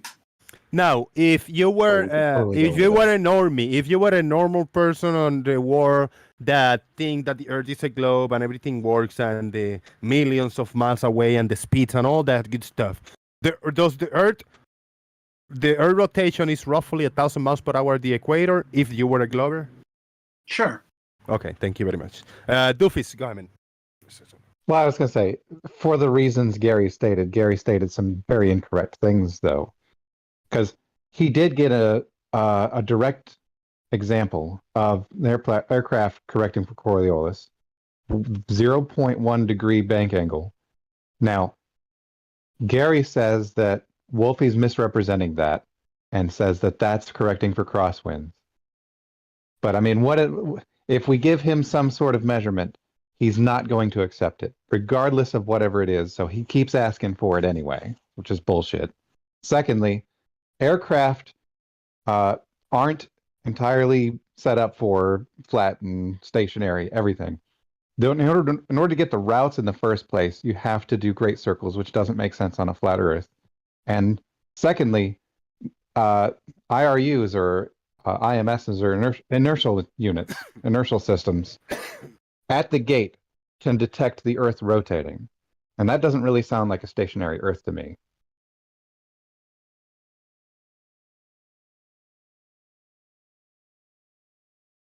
So, I mean, yeah, Gary can have his reasons, but it's not good. Is it broken, Doofus? Feedback from you. This poll that I created, just 2 options. The statement is speed of Earth's rotation at the equator. Yeah, it's misspelled, but the speed of the Earth rotation at the equator. The 2 options is Earth doesn't move or roughly 1,000 miles per hour. Is it fair, or did I need to add more options?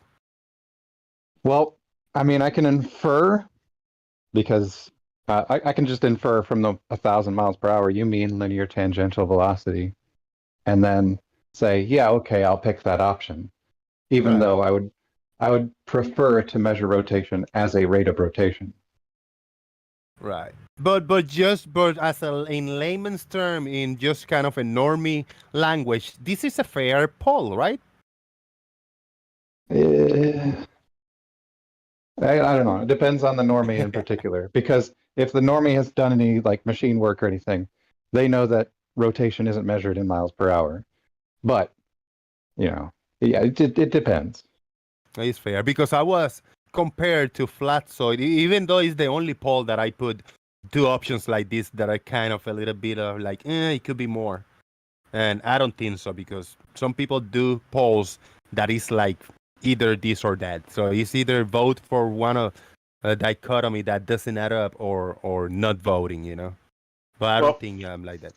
Right. Flatsoid used to put up honestly worded surveys. And he obviously didn't get the answer he was going for, which is why he's changed them. So you either give him the answer he wants, or you can't answer at all. You know, fairly. Well, I'm gonna start another poll, and you guys tell me if the other one that I'm gonna create will be more fair.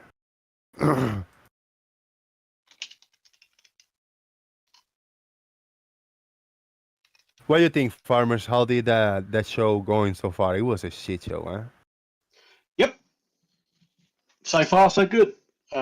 If that's what you want. Yeah, I had to deafen myself several times because it's just getting too much. But shout out to Susan.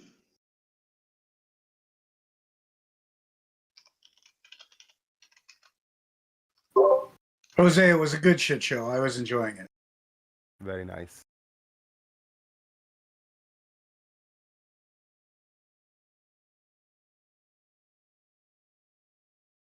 All right. Let me see. What do you think about this poll? Is it better? A new poll. Speed of Earth at the equator. First option, 1,000 miles per hour. Second option, no speed. Third option is a broken question. And fourth option is none of the above. There you go. You like that better? Well, at least I can give it an honest answer. There you go. I don't know why. There you Why go. is the... I don't know what... I mean, I don't know. Why is this like holding back on not to say yes? The Earth rotates at the equator roughly 1,000 miles per hour, which that is what we learn like all our lives pretty much. Then if you want to know further, then you learn more details about it on how it works and the tangential and this all the other stuff. I think most of the issue with me, at least, is I can't do anything with that figure.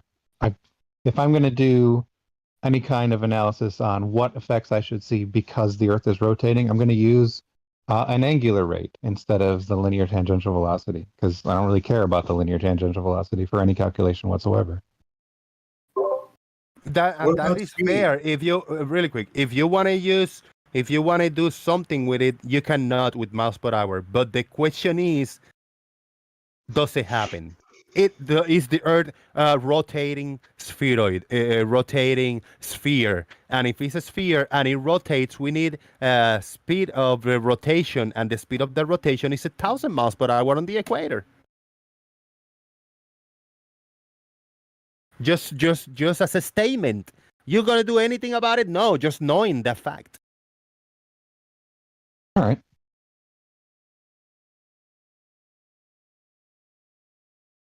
Hey, everybody. What's up? For that poll, Jose, I'm going with broken question. Or possibly a trick question because he spelled Ecuador, not equator. Yeah.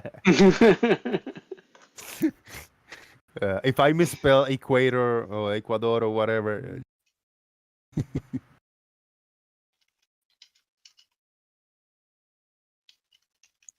think that's Well, it's pretty close. The speed of Ecuador is pretty close to the equator, isn't it? Yeah, that's what I call Ecuador. Yeah, actually, I think it is. It's down right in I that think area. that's- So I think that's a translation issue too. What is equator in Spanish, Jose? Ecuador. Yeah. It's the same word for both the place and the place. Yeah.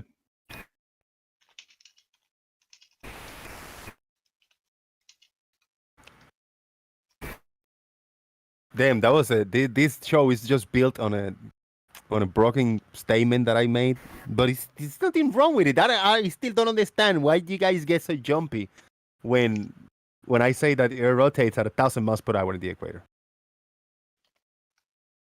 It's nothing to be like angry for, like jumpy. All this happened because you're thinking flat Earth. You don't have to think flat Earth. Think in reality.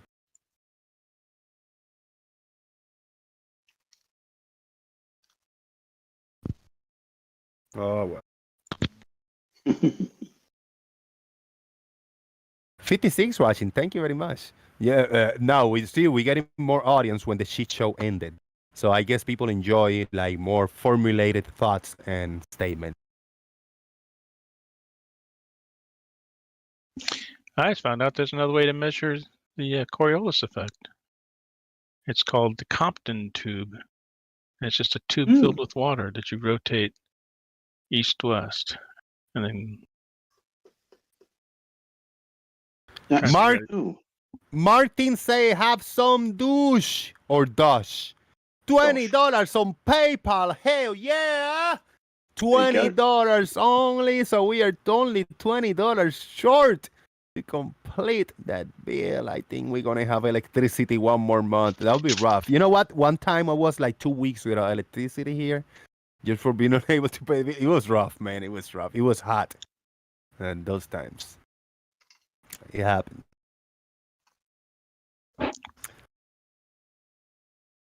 In reality, you don't measure rotation in miles per hour. The 1,000 miles per hour relates to subsolar movement. Are those facts? I want to answer Dan the Waterman. Is the meme he posted, the image? Yeah. Well, the answer is it isn't. This is true. But what's gravity got to do with spin? Gravity's got nothing to do with the spin of the Earth.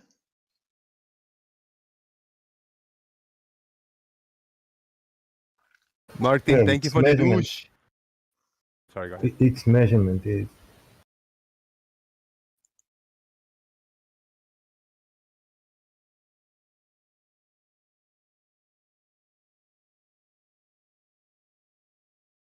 Is there an analogy for us for the Earth? Like the Earth rotates at 1,000 miles per hour, the equator. Is there another thing that can be measured in speed, but is not? I don't know. I don't even know how to formulate. Because a car, if you want to like know the speed, is miles per hour, right? Or kilometers per hour. Not trying to be like biased, but I'm biased through miles. How about days or years? We're aware of the cycle, but we don't feel it with any momentum. You know what I mean? You could take all of space and time and just saying, well, how it's perceived is different. The reality is it must be going that speed on a globe. It must be. So it is amazing that we don't see it from the air. It's truly amazing. And to think that the entire sky has such great drift and friction and drag is kind of silly because we see other weather patterns amongst it. It doesn't have that consistency. I doubt that's within the atmosphere that's already moving. Yeah, I doubt there's sub-weather within this constant current. I don't see the possibility of that. Well, that's what we've got. That's what we see. That's what we measure. That's what we have. Whether you like it or not, it's got nothing to do with it. If I went in a wind tunnel and I made constant stream of passing air at 1,000 miles an hour, or half that, let's say, do you think I could create eddies and currents within that? Oh, I refer the honourable gentleman to the statement made earlier ago about Flurfs not understanding reference frames. Not only that, but you can see eddies in 1,000-mile-per-hour winds. Yeah, but we're not living in a wind tunnel. Thank God. And I found it interesting. I found in the chat there, and I think it was mentioned here in VC while I wasn't paying attention, the mention of things falling at the same rate everywhere on Earth. That's actually not true. There are precious metals scales manufacturers. They have these spring scales or MEMS scales that have to be calibrated by latitude because weight for a fixed object does vary by what latitude it's at. Right. I heard they discovered that during the Alaska gold rush where people were stealing, in quotes, little bits of gold from the shipments to Alaska to Sacramento where they were reweighed. Can you show me a major shipper reference that's mentioning that in Bill of Lading? I'm talking about the actual scale manufacturers themselves, the ones that are measuring this. I'm understanding that, but do you think that that's within the range that we'd be seeing with large objects? Let's say a ton, you're shipping a ton on a pallet, or shipping several hundred pounds on a pallet? No, because you probably don't care about it. But when you have something like gold, it's very precious, and you measure it by the ounce, by the thousandth of an ounce. Where do you suggest I go look that up in terms of shipping and bills of lading and how it's accounted for in general shipping, for instance? It's not. He just said Right, it's not. He's talking specifically about gold. Right. Let me make this very clear. A difference of 1% isn't really going to screw over anybody who's shipping. A difference of 1% who in precious metals is going to screw somebody over. So they definitely care because they're dealing in monetary terms now. I hear you. I'm just trying to describe to you the absolute effect these speeds are going to have on weighted objects. It's right, measurable. and it's measured. You can That's do the this thing that you need to pay attention to. There's measurements available for that effect. On a Whittle scale. It's measured on a Whittle scale. You can measure it the fact that the scales are for precious metals and the objects themselves are small doesn't. And the fact that they measure. Dan, Jesus fucking Christ. Let him finish, Dan. International. And the fact that they measure, Dan, stop it. Great. Fuck you, dude. Fuck you. Let's try this again. And the fact that they measure it, doesn't, on smaller scales, doesn't eliminate the fact that they measure it. Complaining that the scales or the elements themselves are small does not mean that the measurable effect has gone away, Dan. But it takes place on these micro items, but it doesn't take place with larger items. No, it's take place on the larger items. The problem is weighing larger items to the precision required to do it is difficult. Do you understand this? No, I don't understand. The shipping people don't really care. I'm just reading now, so I will come to an understanding shortly. It's also a percentage. You can weigh heavy items to vary. Here, when it comes to international shipping, weights make a huge difference. Oh shit, where'd it go? Oh, but you're not talking about that much weight. The shipping can be done by premium models, truck line. Why are weights important considered? Prices of commodities, depending upon their weights, thus they need to show accurate weight to be paid. What's the difference? Fucking mute him again. Are we talking 1% here? Is it that much? And it's not even. It's 0.3% at the most extreme. I just wanted to correct Dan. It's not the speed. The speed doesn't change the weight of things. So you're trying to tell me that you're going to show me somewhere that centrifugal force only equals that same 1%. You obviously have calculations for that somewhere. Right. At the equator, at the greatest linear tangential velocity, however you want to put it, the farthest from the radius or from the center of the axis of rotation, at the equator, the greatest number is only 0.34% difference. And on what chart? Where do you see that? You can do the math yourself. For something that is about 4,000 miles in radius, moving at roughly 1 rotation per 24 hours, gives you exactly that figure that you're asking for, Dan. But answer me this. If I'm talking about weight at particular speeds, is that considered what? Velocity? What am I talking about now? Velocity? Weight at speed. In other words, something heavy going laterally now, forget its north-south movement. It starts at a particular speed, right? That's still considered speed? In other words, is my lateral and my vertical both considered speeds? The way to come up with the answer for the weight difference, the centrifugal force, is not about speed. It's about a rate of rotation and a distance from the axis of rotation. So I'm reading there's net weight, there's gross weight. I'm just looking for the adjusted centrifugal weight. Do you have a chart for that somewhere or a calculation? Right. Start with 0. That's your first comparison, where it's done force, professionally. and then Jesus Christ, Dan! Can you wait for the answer before you start talking? Can you wait for the answer before you cut in? Let's try this again. Start with, oh my God, Dan! Jesus fucking Christ! Are you doing it on purpose, or do you? Why don't we just interrupt the people that are giving you the answer, Dan? Because I need to know. Why don't you go ahead and interrupt the people that are giving you the answer, Dan? You're asking questions. Why don't you go ahead and interrupt the people that are giving you the fucking answer, right, Dan? because I'm reading about. No, yeah, just keep talking. It's not reading your about fucking different turn to types of talk weight, such because as I was gross trying to weight, give you an answer. fair It's weight. still not your turn to talk. What is a weight break? Fuck you, Dan. Fuck you right in the ass. Right, just Doofus. it's I've not had your enough. turn to talk because I'm going to give you the answer whether you want me to say it or not. Doofus, Right. I've had enough, and I've fucking muted him because he's been so bloody rude. Tell him, just tell him, and then I'll unmute him. All right, so here we're going to do it again. You start with 0 centrifugal force. That's at the poles. Then as you ramp up toward the equator, now you have 0.34, what is it? 0. God, he's got me all worked up. Yeah, 0.34 meters per second squared of apparent outward acceleration or centrifugal force. That's the highest value, and the lowest value was 0.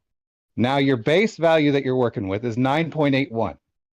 Do some math to figure out the percentage change from 9.81 down to 9.78. You'll find out it's about 3%. Thanks, Dan. Right, there we go. All right, Dan, go ahead and make your full statement. 0.3%. I said it wrong.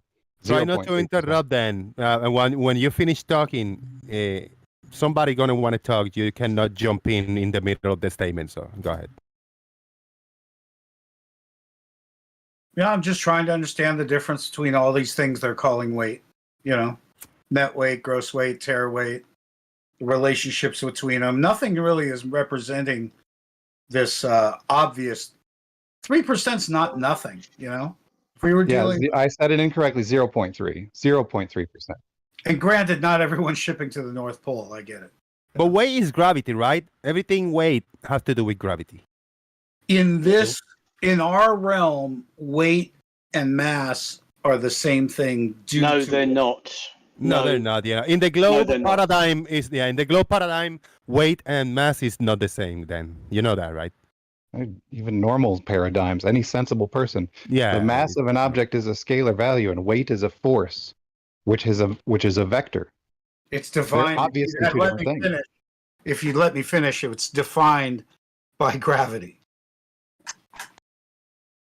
Weight on this planet, weight is defined by gravity. Not just gravity. But not mass. I really didn't get to finish. You have to have gravity and mass to have weight. Give Dan a minute. Dan, go ahead. Why do you say is on gravity?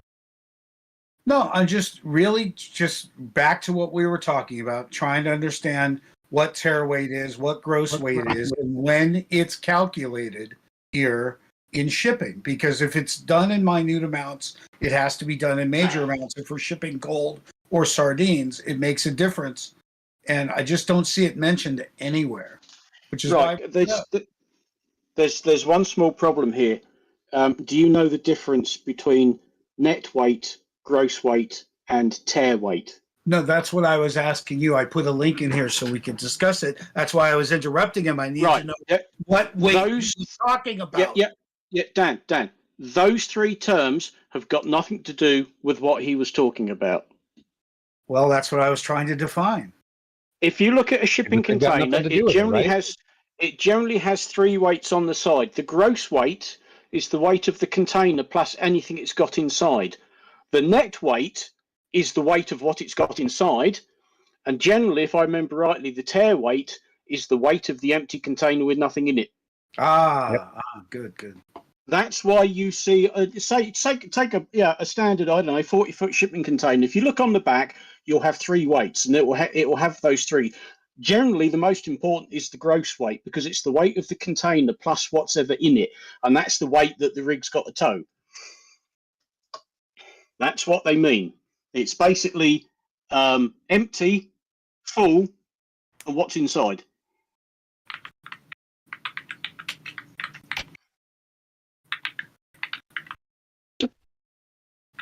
Gravity, then. So it's now 0.003 is what you're settling on with this story? Because I can't believe that 1,000 miles an hour versus 0 only produces that much difference. What you believe doesn't matter to reality. It's centrifugal force. What you believe doesn't give a fuck about reality, you know. Right, do the math. Reality on it, is what man. it is. Yeah, do the math on it. There's plenty of online calculators out there. Put in the radius of the Earth. Put in 1 rotation per 24 hours, although it's slightly different than that. You'll get a figure that's about 0.34 meters per second squared of apparent outward acceleration. So would you assume that the reason why I'm not finding it anywhere is because the amount is negligible? It's negligible. Yeah, it's the tolerances that they have to do for shipping. You're not going to have like such a tight tolerance that you cannot withstand a 0.3% difference in weight. The tolerances are usually bigger than that, like 5%. So it's well within tolerance. Precious metals people care a lot more about that, though, which is why I brought them up. Is space weight different than weight? Then we got weight and we got space weight, or is it just one way? There would be no. Who let that guy in? There would be no such thing as weight in space. You'd have mass. But wait, but there's a guy in here that say, wait. I just wanna show you what this guy is saying. Just give me 5 seconds. I'm opening Discord in the phone so everybody can. Oh. YouTube and get in chats or go on. Whoops. Hot mic. That was me. Okay, hey, right here. Mass is identical. Hold on. Listen to this. Mass is identical to weight, but this weight is space weight. That's a classic. I don't know who let that guy in, man. Yeah, who let that guy in? What a moron! He was brilliant. That's good. Let me hear that again. I might make sense the second time. Mass is identical to weight, but this weight is space weight. Thank you, that dude, guy. whoever you are. Don't be that guy. That guy. Don't be that guy. Oh man. Oh dear. I hate to say it, but what a doofus. Well, if you just for refraction and then add space time, he might be making sense. No, he'd be making even less sense, and that's quite impressive considering who that was. Why? Who was it? Some That guy. guy. That guy. That's what he called his YouTube channel. He actually named Called himself that guy. Yep. Yeah, conspiracy cat stripped the shite out of him. He loved him. Oh, Blue had a big hand in it too. Yes. Shout out to Blue. Yes. Yep. Shout out to 50 plus people watching for the longest time. Now we got, I don't know how many likes we got. Let me refresh the page. We might have 26 likes, but if we got more, it's good. If we got less, it's not good. So please hit the thumbs up. We are $20 short on PayPal to pay the electric bill, but you can type a comment, question, concerns, and super chat is also available for comment, questions, concerns. Please vote in the poll. Poll hopefully makes sense. Better, more sense than it was. Don't be flat-soid on the polls. And don't have members only. Don't have members only for the chat box. I mean, if I could, but I mean, it's not fair for everybody that want to participate. Just members only? Nah, not good. No. Right, you have to pay in order to talk. Yeah, dog, in order to type, in order to vote in the polls, no, not good, man. Who the hell wants to participate in Flatsoid channel? Yeah. In the polls, I mean, I will jump around, and if there's a live show, I click on it. If there's a poll, I usually vote on it. But that's it. But if you are not subscribed or a member or not, I mean, if you're not a member, paid member, you cannot vote. So that's not fair. I mean, paying and giving money is optional. If you want to support the channel, it's okay, but not mandatory to participate because, I don't know, I don't find it. I don't find that fair. Flatzoid demands satisfaction. Yeah.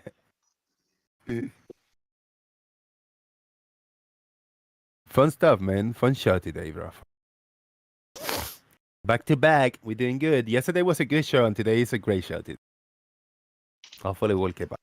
And now I got a call from the guy that I go to the food bank with, and he got tested positive for something, so we're not gonna be able to go with him. So I say, all right, just take care. He's an older guy. Just take care of yourself, your wife, and we'll see you soon. That's it. Long time no boom. See, shout out to Lowry. Long time no squeaky earth. Long time no, Squeaky Earth is in the floor in the corner over there because I got my little Christmas tree over here. So Squeaky Earth is kind of over there. Let me turn on my camera and see if you can. Can you see what I see? We got. Let me share that with the audience. Oh, there we go. So I got this. Damn, it's a big lag. Video versus audio. Big lag.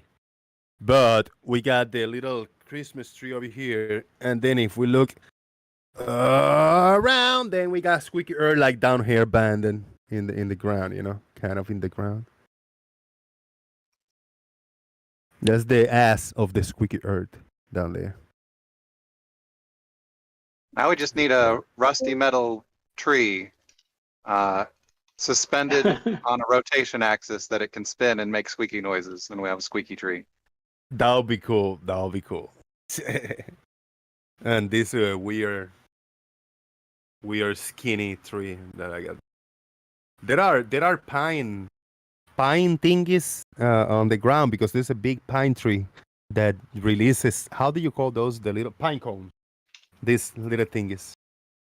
Pine cones. There's a big tree, right? Big pine.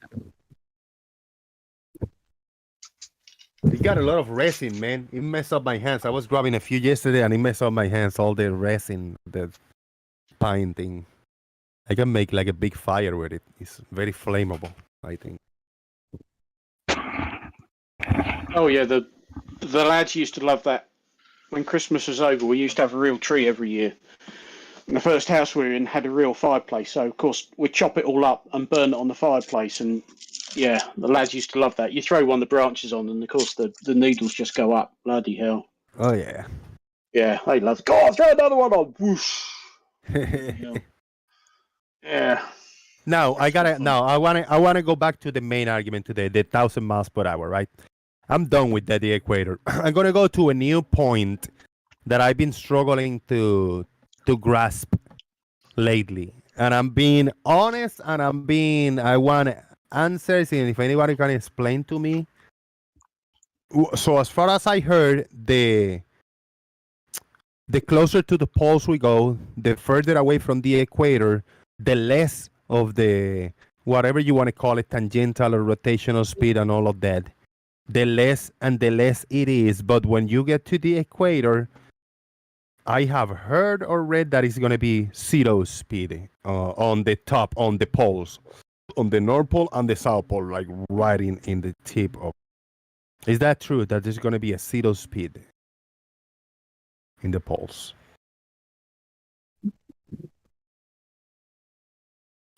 Tangential speed.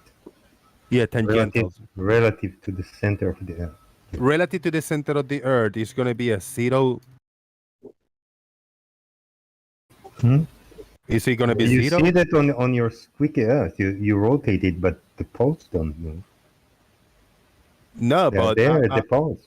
But that's a concept. A concept doesn't move.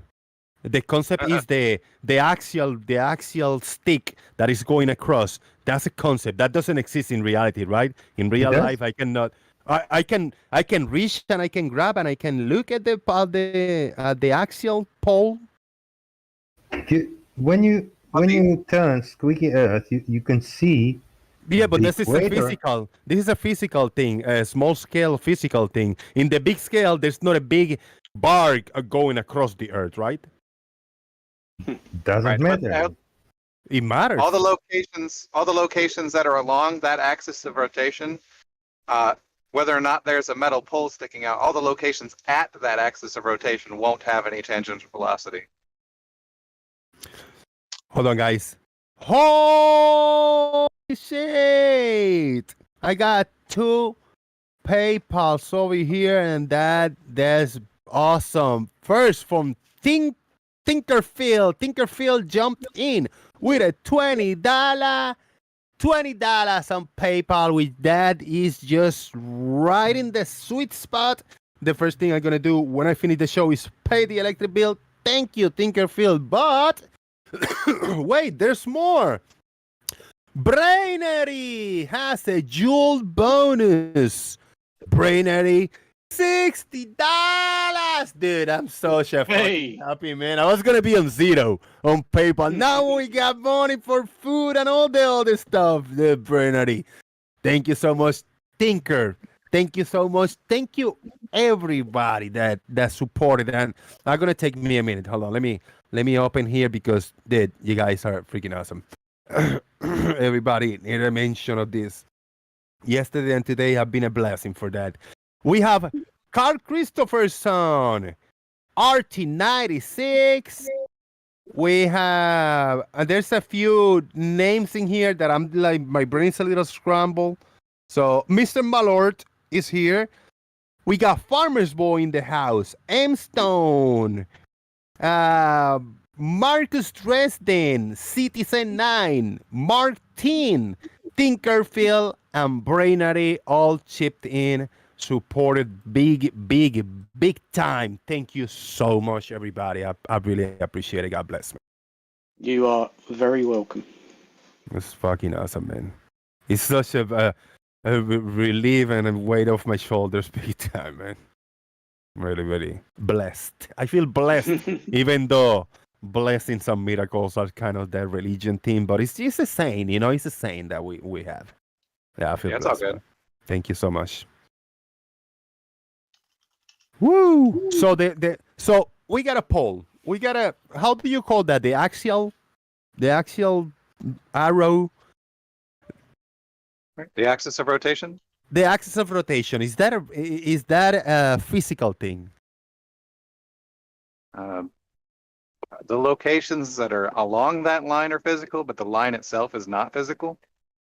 Okay.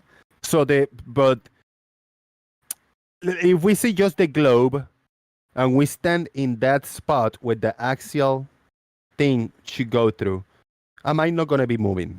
Because I'm not standing in the axial, I'm not standing in the air, I'm standing in the surface of the Earth, in the North Pole, let's say in the North Pole. Yeah, you'll be rotating. Yeah, you'll be rotating, but you won't have any linear tangential velocity. Okay, but I'll be rotating in the same spot, spinning like one of those yo-yo trompo or whatever, yeah. Yeah, top. Top, yeah, spinning like a top. Top is trompo, yeah. Yep. Okay. All right, that's fair. Yeah, I can understand that. I can conceptualize it. I can visualize that in my mind. Thank you. Yeah, that's it. But then, yeah, if I walk a little bit, then I'm gonna be just going around, like I'm gonna be covering ground from, you know, like on a standing on surface, but the surface will be covering certain ground to go around to do a circuit around somehow. Yep, you'll be covering ground, and the path is going to describe a circle. A circle, yeah, a circuit in a circle. Okay, got it. Jose, did you see what Wilton posted 6 minutes ago? Let me see. Astronaut on the Earth, astronaut on the moon, unfurling the flag. That's nice, yeah. Good, beautiful. This is real, guys. This just happened. Oh, so we have been to the moon then. We've been to the moon. That makes all the difference. I like that one. That was a good one. I appreciate it, man. Puerto Rico is in top of everything. I mean, you've seen Captain America. It's Capitan Puerto Rico, everybody. I mean, you've seen That's right, yeah. He's not Captain America at all. Yeah. That's awesome, man. That's awesome. Nice. I seen just recently, I saw the flag in the background somewhere, a Puerto Rican flag. And I go like, whoa, represent. But it's something like so off to the left that didn't have to be a Puerto Rican flag there. I don't even know what it is. Yeah, it happens. Now I always get the Puerto Rican flag and the Cuban flag messed up. Finally, someone told me it's blue stars and red stripes, just like the American flag, because it's part of America. Cuba's the other way around because they're not part of America. So, yeah, Cuba got the blue stripes and the red triangle. Background. Yeah. But they're not part of the United States. So Puerto Rico is, so it has the red stripes and the blue field. Yeah. three. There's a little, not a poem. When we're kids in school, the first years in school, we learn like tres franjas rojas, dos franjas blancas, un hermoso cielo azul y una estrella que es mi alma. It's three red stripes, two white stripes, a beautiful blue sky, and a star that is my heart, or something like that. It's like a little poem about describing the flag. Really cool. Never forget that. No, there's a pledge to the Texas flag. Really? What? Yep. Yeah. So I can find it for you. Does he have bullets or guns in it? Some shit like that. Hold on a second. Yeah, I was just told my partner in crime. She was telling me that when I stepped away a few minutes ago to go AFK, that there's an issue in Texas for, I think it's FedEx drivers, because person close to us, he works in FedEx in Texas, and in Texas, I don't know if it was today or yesterday, recently a FedEx driver, he kidnapped 7-year-old. And kill, yeah, I don't know if rape or kill a little girl, and a lot of people is very mad with FedEx, like it's their fault, and now they're like it's their fault. It's messed up, bro. It's a messed up. Yeah, I think I saw a report that they found her body. Mm-hmm. Yeah, so I guess that guy, he had a background as for he abused a girl. I don't want to talk the rough words. He abused a girl a long time ago when she was 8 years old or something like that. Nobody believed her, and he got out free, and now they're going back revisiting. She's like, I told you, fuck you all, If you would have got him when it was time, she's a grown up now. If you would have got him back in the day, that little girl would be alive today. And it's a shame, bro. It's sad what's going on around the world. Yeah, it's something like that's going to screw you up for life, isn't it? Bro, I mean, how'd you get over that? I mean, crazy stuff. Yeah, reality is rough. That's why That's why what I'm trying to do here is to get us out of all that bullshit that is going in the world and have a little bit of fun, Yeah, a bit of entertainment. Yeah. Something's got to be mentioned sometime, but we try to kind of, sweep it to the sides and deal with it in your own time. Don't bring the depressing shit that's going on to my show, If it got to be mentioned, it got to be mentioned, but that's it. Moving on. Oh, man. Secret Puerto Rico moon base confirmed. Yeah, they're there. I think there's 2 or 3 kiosks selling fritters in the background right there. There's a bar selling medalla beers in that corner too. All in the moon. They built a little river with a waterfall to jump in and swim and shit. All in the moon. Shout out to Puerto Rico. It's real.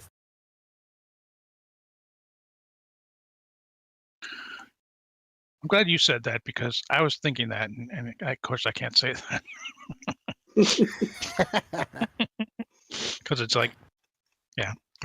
It's a little racist. You think it's racist to say they got medalla beer and fritters in the corner? Yeah, I thought it was really racist, but since you're Puerto Rican, you can say it. Good. It's all good. Yeah, and then we gave a little spot. The Dominicans got a little spot over there. They sell the green plantain, the mango and stuff like that. You got to have like a top. You got to have tapas and stuff there. Yeah. A little food truck. Selling. That's it. Yeah, a little kiosk, a little food truck. They sell empanadas and bacalaitos and alcapurrias, all that good stuff from Puerto Rico, bro. Cuso knows what I'm talking about. Cuso is from Puerto Rico there. Wepa. Oh, man. Yesterday I ate some good beans with there was sausage in it, cooked in it, and there was the guy, the guy that the older guy, the neighbor that picked me up. He brought me yesterday, like, hey, I got my wife cooked a bunch of this. Here's something, and dude, it was so good, man. It was like grandma's. I mean, it was the taste of grandma's beans from Puerto Rico. Whoever knows what a grandma's beans from Puerto Rico taste like, they were so good, man. So I cooked a white rice, and that was the white rice, and then the bunch of beans, because you had a lot of meat inside, so like chopped in sausages. It was good, man. Feast. Some leftover. Probably I eat today, man. It's protein, man, and farts are free too. You eat a lot of beans, farts are free. So if you want to have a laugh with your partner, just eat a bunch of beans, and you'll be having a laugh later. They're having a farting competition. Yeah. It's annoying. I mean, it's annoying. You get all right. Guess the tune. Go on, guess the tune. The other person can get really pissed off, but I think when you fart, the other person get really pissed off. I think it's funnier for you, for the person that farts. That's my experience at least. I fart. Somebody get pissed off, dude. That made me crack up. Made me fart again, Now, if they didn't amuse you, I go like, yeah, all right. That's... What's up with Scientific American, then? Are you happy with the information given by Scientific American, then? Dan's having a problem with fictitious forces. Yeah. No, I just love putting stuff out there and letting you guys fight amongst yourselves. Yeah, whatever. Well, it's fictitious. It's not fictional. Yes. It's not It the same works. thing. It works better at Gems. But Yeah, I get my research done by you guys by Yes. posting links and having you guys. No, talk. don't call it research. You just like trying to wind people up. I get Don't try and information. give it. I Don't get try and give it the information patina of filtered research. through That's bollocks. by you guys. So I use you as a filter. Yeah, whatever. Yeah. Whatever, Yeah. Dan. Fuck me. You're so transparent. It's unbelievable. I don't think he likes you, then. I don't think farmers like you. That was farmers. That's mutual then. Do you think you should say something to farmers so he can like you? No, it's just the whole British thing is just too different. Oh. What do you mean? The whole British thing? Put the British card. Because the style of conversation is the same thing. It's like, are you saying I said a word? And it's like, well, yeah, I did say a word. Well, can't you speak a sentence? Well, not if I only need a word. Well, words come in sentences. And it's like, so you're saying words don't have sentences and sentences don't have words. It's like, that's the kind of argument you get into, and it's like, Excuse me. wow. Excuse What me about a minute. Let me, Jose. Have you ever heard me say any shite like that? No. No. Not exactly. You're right. No, you're right. You're not. You don't use the usual style. Right, you might be Your confusing him. You might be confusing him with DP. Right. He's only minor. He's only Go minorly off pompous. somebody's bloody But prick, in general, the Brits are immovable from their position. I'm open to having my mind changed at any time. You just have to bring sufficient evidence. Oh, I find that British are much more adaptable to change as opposed to, say, some stupid Americans that are. Yeah, there's Can't some believe I that just got can't even compared name to right now. DP. I think I'm just going to go and kill myself now. Oh no. DP, ye fucking gods. Yeah, I'm quite used to being Farmer's Boy, Stingray, Druss. There was Don't somebody sound else as anything well, like I think. DP. Yeah, no. He's got a very strange, weedy, whiny sort of voice. His voice doesn't match what he types in comments and. Well, and you have to things. understand, Dan is a good old California boy and can't understand accents, so I apologize on behalf of all Americans for not being able to tell the difference between English, Australian, South Africans, and New Zealanders. I didn't realise it was a California thing. Call it the Republic of California. Get used to it. Right, But the only reason we don't sound anything like South Africans. Right, the only reason I mentioned DP is because he does exactly that. He will argue against a part of what you said as though that's the gotcha that invalidates the whole thing, and it's infuriating. It's a technique. Yeah. It's exactly what Bev does as well. Ugh, he's the worst, huh? They're out of the same mould, even though they've had and this is what I find strange, that they've had a bit of a spat and a falling out, and they don't like each other. They are so similar, those two idiots. I guess my they have point was exactly that the same tactics. there's a certain posturing that's done, and often if you have control of the mute and control of the room, you only need to keep your posture. and the subject sometimes slips away. Oh, you don't know about? Remember the two girls in high school that were very much alike, that all were going after the same boys, and that they're very much identical, and they hated one another. That's what happens when you get Bev and DP, and Right, yeah, that makes sense. because they're both using the same tactics, they're chasing the same boys, they're both very similar, but they concentrate They're on their too similar. differences. And they Yeah, concentrate on too their similar. differences instead of their similars. I use this as an analogy for America, United States, and France too, because What's Arwin doing? What's Arwin doing there? I don't know. He just came out of nowhere with a face. Are you poopy or pee pee? Speaking of France, how's England going to do against France? Well, I believe we defeated them in the early 1800s. What are you on about? I was talking about in the World Cup coming up next week. Damn. Oh, no, sorry, I am the wrong man to ask. I have got absolutely zero interest in the World Cup. What? Are you English? I don't do football, sorry. It's the wrong shaped ball. As I keep telling people, I'm not interested in football. What are you, a at all. rugbyist or a... Yes, I'm a rugbyist. I like that, rugbyist. Yes, I prefer the egg chasing to the kicking. Yeah. Rugby is easier for Americans to understand. It's basically, once you get run forward, pass backwards, and smear the queer, you're okay. Kill the guy with the ball. Yeah, I knew what you meant. I'm sorry, I used an old term that's not appropriate anymore. No, probably not, but hey. All right, we're getting close to get out of here, but I just want to do as a test to see who's live streaming right now. To see who is the, what do you call it? The competition, right? The competition for the boom. All right, so I'm gonna go my subscription and see. I'm subscribed to Flatsoid. So that's the only one I see live right now. I see the Earth Awakenings is live, but there is already, that's a steady 24-hour thing. But Flatsoid is live. Flatsoid live? That. Yeah, he's got 40 people watching. Oh, let's go over there. He's got 40 people watching.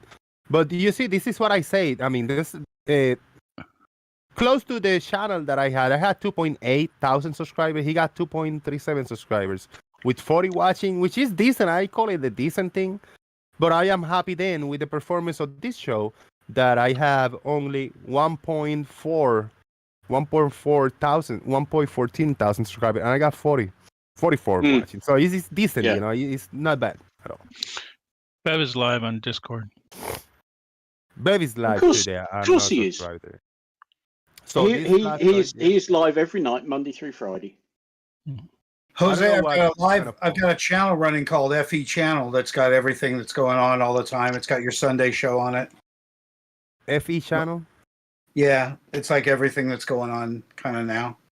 Really? You got a link for that? Throw a link there. FEchannel.com. Oh, okay. Boom, boom, boom. Oh, that's your channel? I'll add this one right now. I'll add where we're at. Very nice. So, okay. So you kind of put up, what's going on live around open panels and stuff like that. Yeah, that's what I'm trying to do. Trying to make one place to go. And I'm trying to do a smart TV app. So this is really like the test for that. Do that, man. And you know that this show, I try to keep it, to keep it basic as for entertainment. It's nothing serious, nothing like that. I like having the little bit of yelling and shouting and back and forth, but I try to make it somehow, but it's digestible for the audience, I'll try to. Sure. So what do you got going on there? Oh, is it just... I'm messing with the order right now, adding this show in right now. So do you call this a flat earth channel? I'm faking it. I'm using the word free earth too.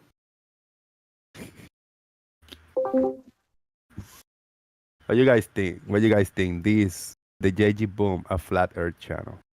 No. Definitely not. But this would, in a good world for me, people would check here to see what's going on now. Yeah, that's good. And kinda people like- can bring topics and points of contention to talk to each other, to disagree and stuff. It's fun to disagree in points. And if you think there's something misunderstanding or you understand something in certain way, you think there's gonna be a point of contention. That's the whole idea of this channel. People bring it on and talk about it. Uh-huh. No music. That was me. Yeah.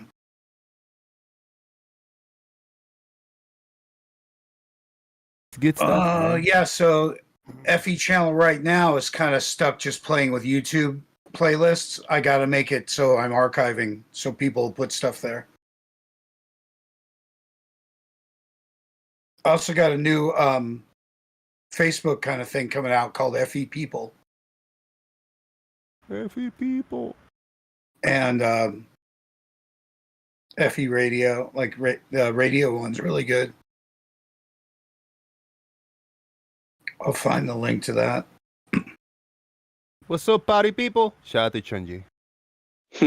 Are you Chunji's BFF? Dan, did you talk to Chunji a lot? God, he's so stuck in the past. It's amazing. He's cool, right? He's a cool guy. He is so far from cool. Come on, man. Chunji is party people. So far. Why? Why is that? What does he do? What does he talk about that annoys you so much? He's denied my existence, everything I've done and everywhere I've gone, and tried to downplay everything I've ever done with no evidence except his misunderstanding. And it's like he just powers through. He's like, you suck, you don't know anything, nobody likes you, you suck, you don't know anything, nobody likes you, you've never done anything, you've never been anywhere. And it's like, okay, Sean. You know, it just hasn't stopped. He doesn't allow me to have progressed at all from 4 years ago. Then he denies it. Then he's like, you've never done anything. It's like, okay. Then he's like, you don't have the numbers. You don't even have any of the figures of the numbers. I'm like, no, I don't. I don't have them. And then it's like, I got them. And he's like, you don't understand them. It's like, oh, man. You know, it's just I'm not good enough for Sean. That's all. What happened with, because I think you were close as for you, you have talked to D Marble. I haven't heard of D Marble in the longest time. Okay, I think he's a good example of the legitimate bullshit problems with the flat earth community, because the people at top don't really mix with everyone. And if you don't suck up to Bob's ass, you're going to have a lot of problems. And D Marble's not a suck up. Damn. You know? So he's his own dude, you know? He's cool. Like, you could reach him by phone and shit. I see him on Facebook. But he ain't part of that thing. You know, we were going to do an A&E special a couple years ago, right when COVID hit. And I talked to the producers about bringing in black dudes, because black dudes are kind of hip to the man screwing them over, you know? So they go along with flat earth for the wrong reasons. They just go, yeah, we're getting fucked. And they give you a fist bump. They're not really into hanging out. But a lot of black dudes are into it because they like cheering on the fact that the government may be fucking people over. So it's weird. In the same line, do you communicate with Dirt and Jaden, Bob from Globebusters, like individually with any of them? I used to. I'm blacklisted now, and Jaren's the only one that's cordial with me. Otherwise, everyone has me blocked. Why did they like push you out? This is a good story, actually. You know, I go out in the street and talk to people, and there was a dude I brought in off the beach one day into a party, and he turned out to be a math professor, and he got back to me about something he got off of a Nathan Thompson flyer. You know, and it was like his Nathan Thompson's #2 that says the plane would have to drop 2,775 feet per minute at 500 miles an hour. And it turns out that those numbers are all crap. That's an average at that speed if you traveled 500 miles. and everyone who chose a different distance came up with different numbers. And I brought it to first Mark Sargent, who deferred me to Weiss, who assumed Mark had already gone through it. So both of them were kind of done with me to begin with. So I passed it along towards Bob, and I said, Bob, you need practice with real damage control. Turns out this is Eric Dubé's number 15. And I've chatted with Eric. Eric says, yeah, it's phrased wrong. It's phrased wrong. It needs to say it's an average. And I tried to get them all to stop saying it, and they all said they weren't saying it. And then they all started saying it just to piss me off. And then Bob started a campaign that I was, he told me I should suck Riley's dick. And I didn't know who Riley was, and I had to go to Bob's wife just to ask what was a Riley, and why does your husband want me to suck his dick? That's how fucked up Bob is. And Bob wanted to include me in his argument with Riley. Did you become BFF with Riley after that? A little bit, yeah. Nothing major, but we had, something in common. I reached out and I'm all, what the fuck, So yeah, I could get him. We're cordial, but only Jaron stood up at all and continued to talk to me. And right now, I'm putting it out in the universe that Jaron and Whitsitt saved their reputation by dumping Bob, and because Bob's really caused a lot of the problems that bureaucratically got in the way of things, including the destruction of FE Core, which Bob is totally part of. And Bob used that against me. I didn't know what I was doing. He was part of FE Core, and FE Core has been dead since 2019. He never should have used it against me. Since then and recently, you can hear him accusing me of doing things I haven't done, including sock accounts and sending fake emails. Bob continues to accuse me of shit, and everywhere I go, he's pulling my wrenches. I heard a rumor. What's your relationship with Karen B? Mine? Yeah. I could play it for you. Karen B? Well, yeah, I tried.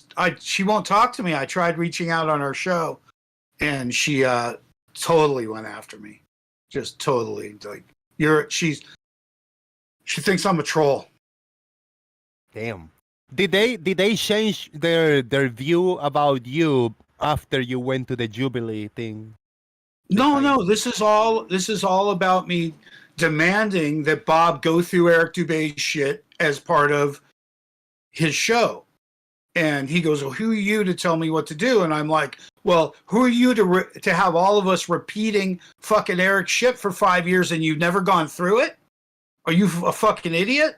In the meantime, Bob was running reruns amongst his incredible whining about the movie. I'm so sick of listening to him try and defend himself. It's old. Stop. Go away, Bob. You know what I mean? Like, he fucked up. He just won't admit ever he fucks up. So I'm all here, Bob. Take this error. Let's correct it for all of Flat Earth. And you could look like a hero correcting something. Well, he didn't like that I was telling him what to do. And that's what happened. In the meantime, they're still saying it, and it's still not true. And Eric can't fix it because it's out there. And all I'm wondering now is how many other things do we say that have never been fact checked? And of course, half of them are going to be that. Half of them are going to be lame. If people want to know where are you situated in which group? Like, some people are Globebuster guys, some people are the Oakley guys, you got the Try Thinking guys, you got Flatzoids, you got a ton of groups. Who are you? What group are you from? What guy are you from? Group. I'm being fucked into having to be part of this new thing that I'm posting in your chat. Like, it's called Free Earth Media Group, and I'm having to start my own shit. I don't really have anywhere to go. And, and it's a lack of community in Flat Earth. That, like I said, it starts with this crap that Bob does not like something that he doesn't agree with, but he doesn't mind attacking. But you used to be a Mark Sargent guy, right? If I'm not mistaken, you used to. I still appreciate Mark, but Mark has a problem where he calls himself a recruiter, but won't recruit towards anything. Oh man, I'm so glad you said that. You know what the fucking problem is? Is there's something called the Flat Earth Society that we're not part of, that we don't agree with? Is that fucking stupid? It's like either take it over or get it sued or go after it or do something. And Mark's like, oh, they don't really do anything. I'm all, yeah, but you went on a goddamn film where millions of people saw you endorsing it. So any poor fucker that's interested is going to go join that before finding out it's bullshit? How are they supposed to find out it's bullshit? Then they got to argue with fucking Globebusters and fucking Eric and fucking IPS. I mean, the fucking storm to get near Flat Earth is amazing. Danny, if I had the capability and the skills and the resources to create something, a society, I would create the Globe Cult Society. I will adopt the Globe Cult, and I want to be a member of the Globe Cult. I want to welcome everybody. Why don't you take advantage and do something and create some kind of the new Flat Earth Society and create something a little bit of controversial, but sticking true to yourself? I don't know. It's just a random idea. You should do something like that. Steer some shit around, and then people will be attracted to it. Yeah, I went the other way. I did Flat Earth Anonymous. You know, I totally went the other way with it.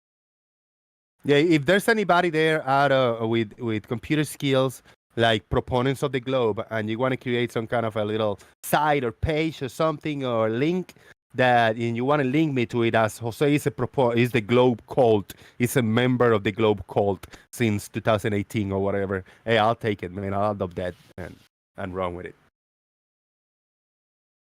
Yeah, you should create the new Flat Earth Society, and you be in the top, man. And just, make the points for Flat Earth. Forget about the Flat Earth Society. It's a totally new thing. And then people might start finding you. Instead of finding that bullshit Flat Earth Society, then find you. Flat Earth Society, who is this guy? I don't know. Think about it. Entertain it. Yeah, I'm already doing all this other shit though. So, do you do that?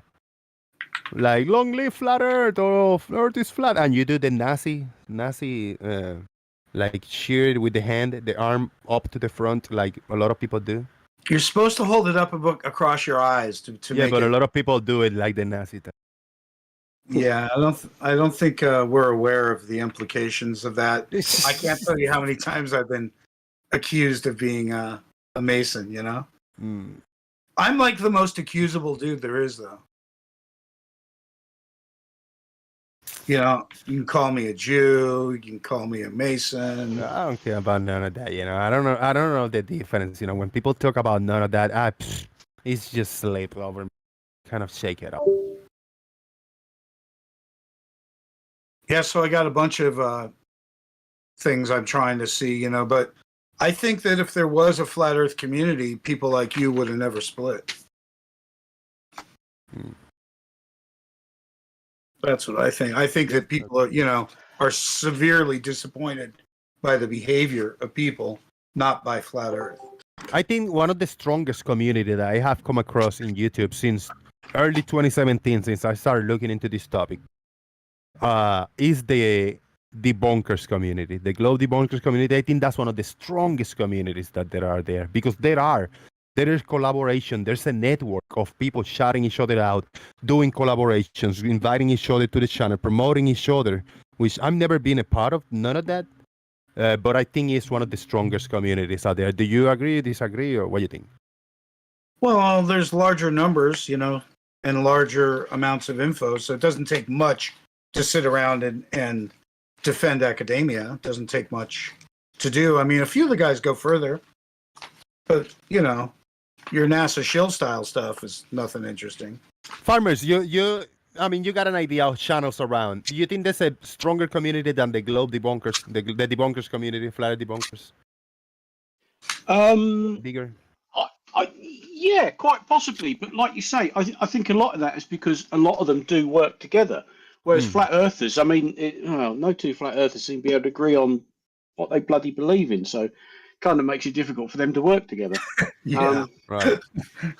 Ask somebody what they think. Well, yeah, okay. I know they all say we don't have a flat Earth model, but take 50 flat Earthers and ask them what they think the shape of the Earth is and everything else, and I'll be very surprised. Yeah, I'll be very surprised if you actually find anyone who gives the same answers as somebody else. They might be a bit of crossover, but they all generally have different beliefs. Well, of course, on the flip side, we don't, because we have a model and it works, and that's it. And it's very easy for us all to work together. Excellent So point. I think it is the stronger of the two sides. That and the fact, of course, we've got reality behind us. That always helps. Yeah. It is what it is, man. It's so broken, you know. In the flat earthers, everybody disagrees with each other. Everybody attack each other. In the globe, you find that too. I'm a little bit of an asshole. I'm kind of a hermit, you know, and I'm kind of doing shit by myself. And I have had insulted a lot of people. It's not that I regret doing it, but I regret doing it. I didn't have to, you know. It wasn't needed. Yeah. I could have just avoid and ignore. But I just had to do it because it was the way I felt in the moment. We all change and we all evolve, and I have changed for the longest, time.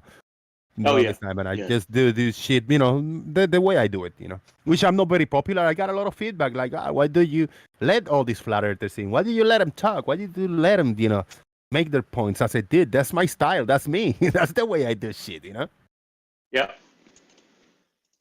Which not everybody does. Yeah. No. But I know what you mean. Yeah.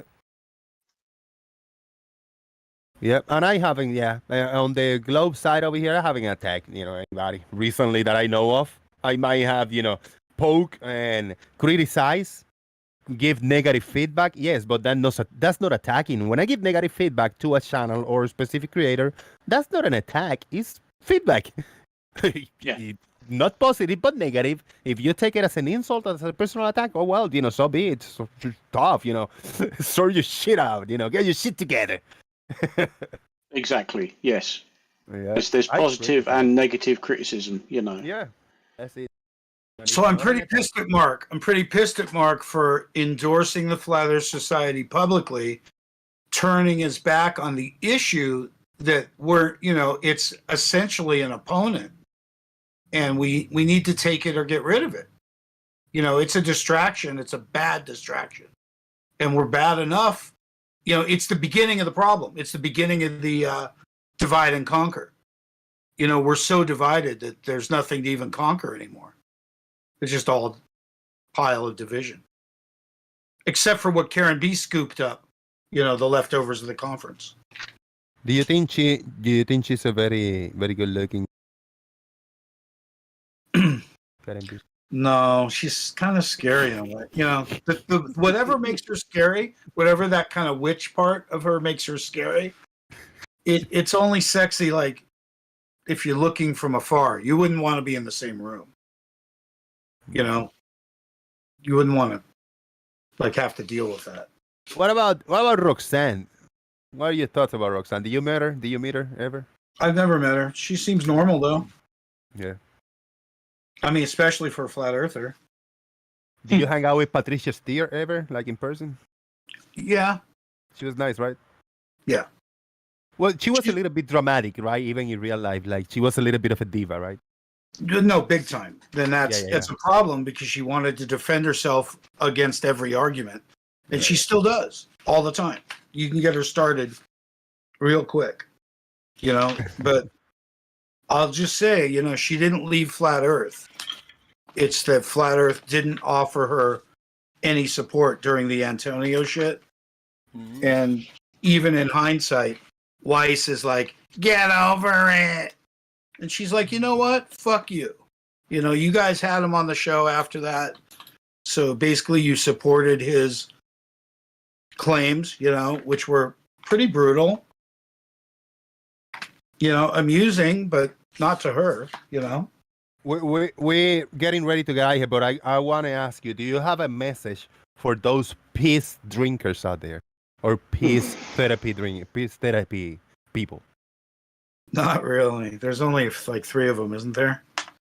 Well, I know of Dave. I mean I don't think there's a following of that. the Murphy. I know Pichet. I know the Yeah. few.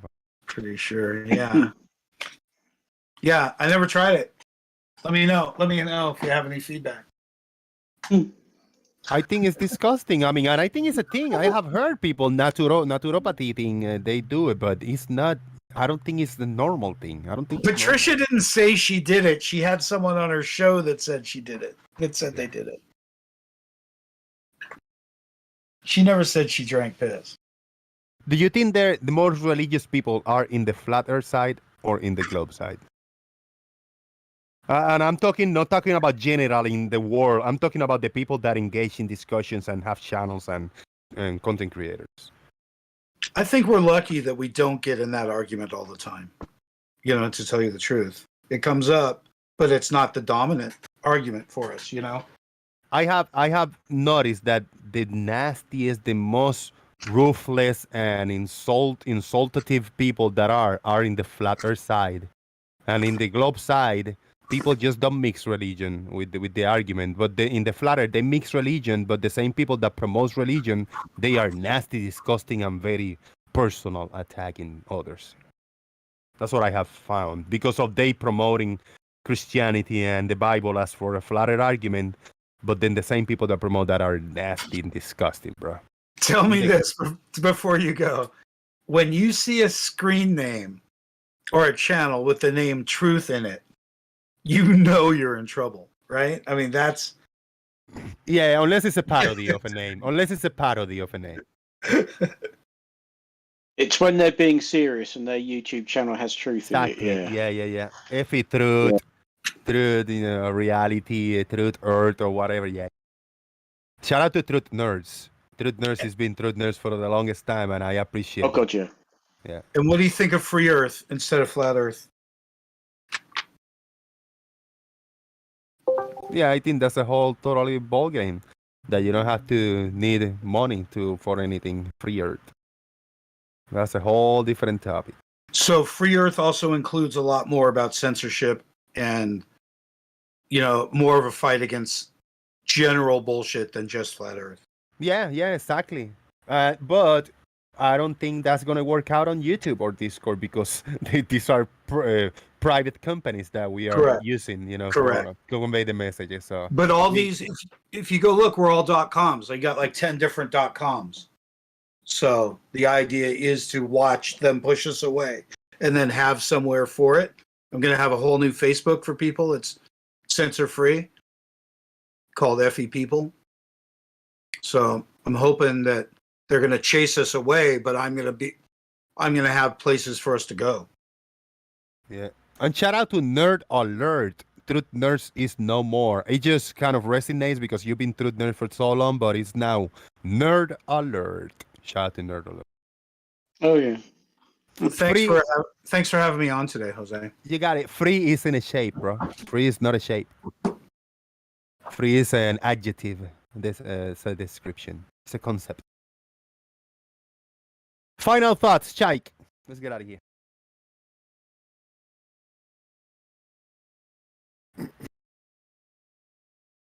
Final thoughts, Dan. And they call me a troll on all sides, man. All sides. Are you a troll? That's the question. Only to the majority that decides to assign that role. Yeah. I guess so. Why did I come here? Do you consider me a troll? It's a good question. Yes. Okay. Farmer's boy. Extra J. Final thought, Extra J. Yeah, that was entertaining earlier. I came in the middle of Ryan and his thing, and then I tuned out. Well, then Gary was in. I was about to ask him, like, Gary, why are you yelling? But then he left. So I have a question for him next time, though. I'll try and ask that. So anyway, good show. Later. Cool. Thank you very much, man. Appreciate it. Thank you, Dan. I didn't proper thank you. Appreciate for you coming in. Being somehow civil. You earn a few mute kind of in between, but then everything calmed down, so it's all good. Farmer's Boy, final thoughts. Yeah, that was quite entertaining tonight. Once the two shouty ones got it out of their system and fucked off. Yeah, Dan, you are a troll. Yeah, whatever. Free the frogs. Free the frog. Free the frogs. Oh man, I love it. Larry, are you there for final thoughts? Nah, I got nothing. Larry, does the Earth rotate at 1,000 miles per hour? Oh, let's not go there. Thank you, Larry. Appreciate it. Flip Flop was up and present today. Shout out to Flip Flop. Oh yes. Tinker Phil, final thoughts.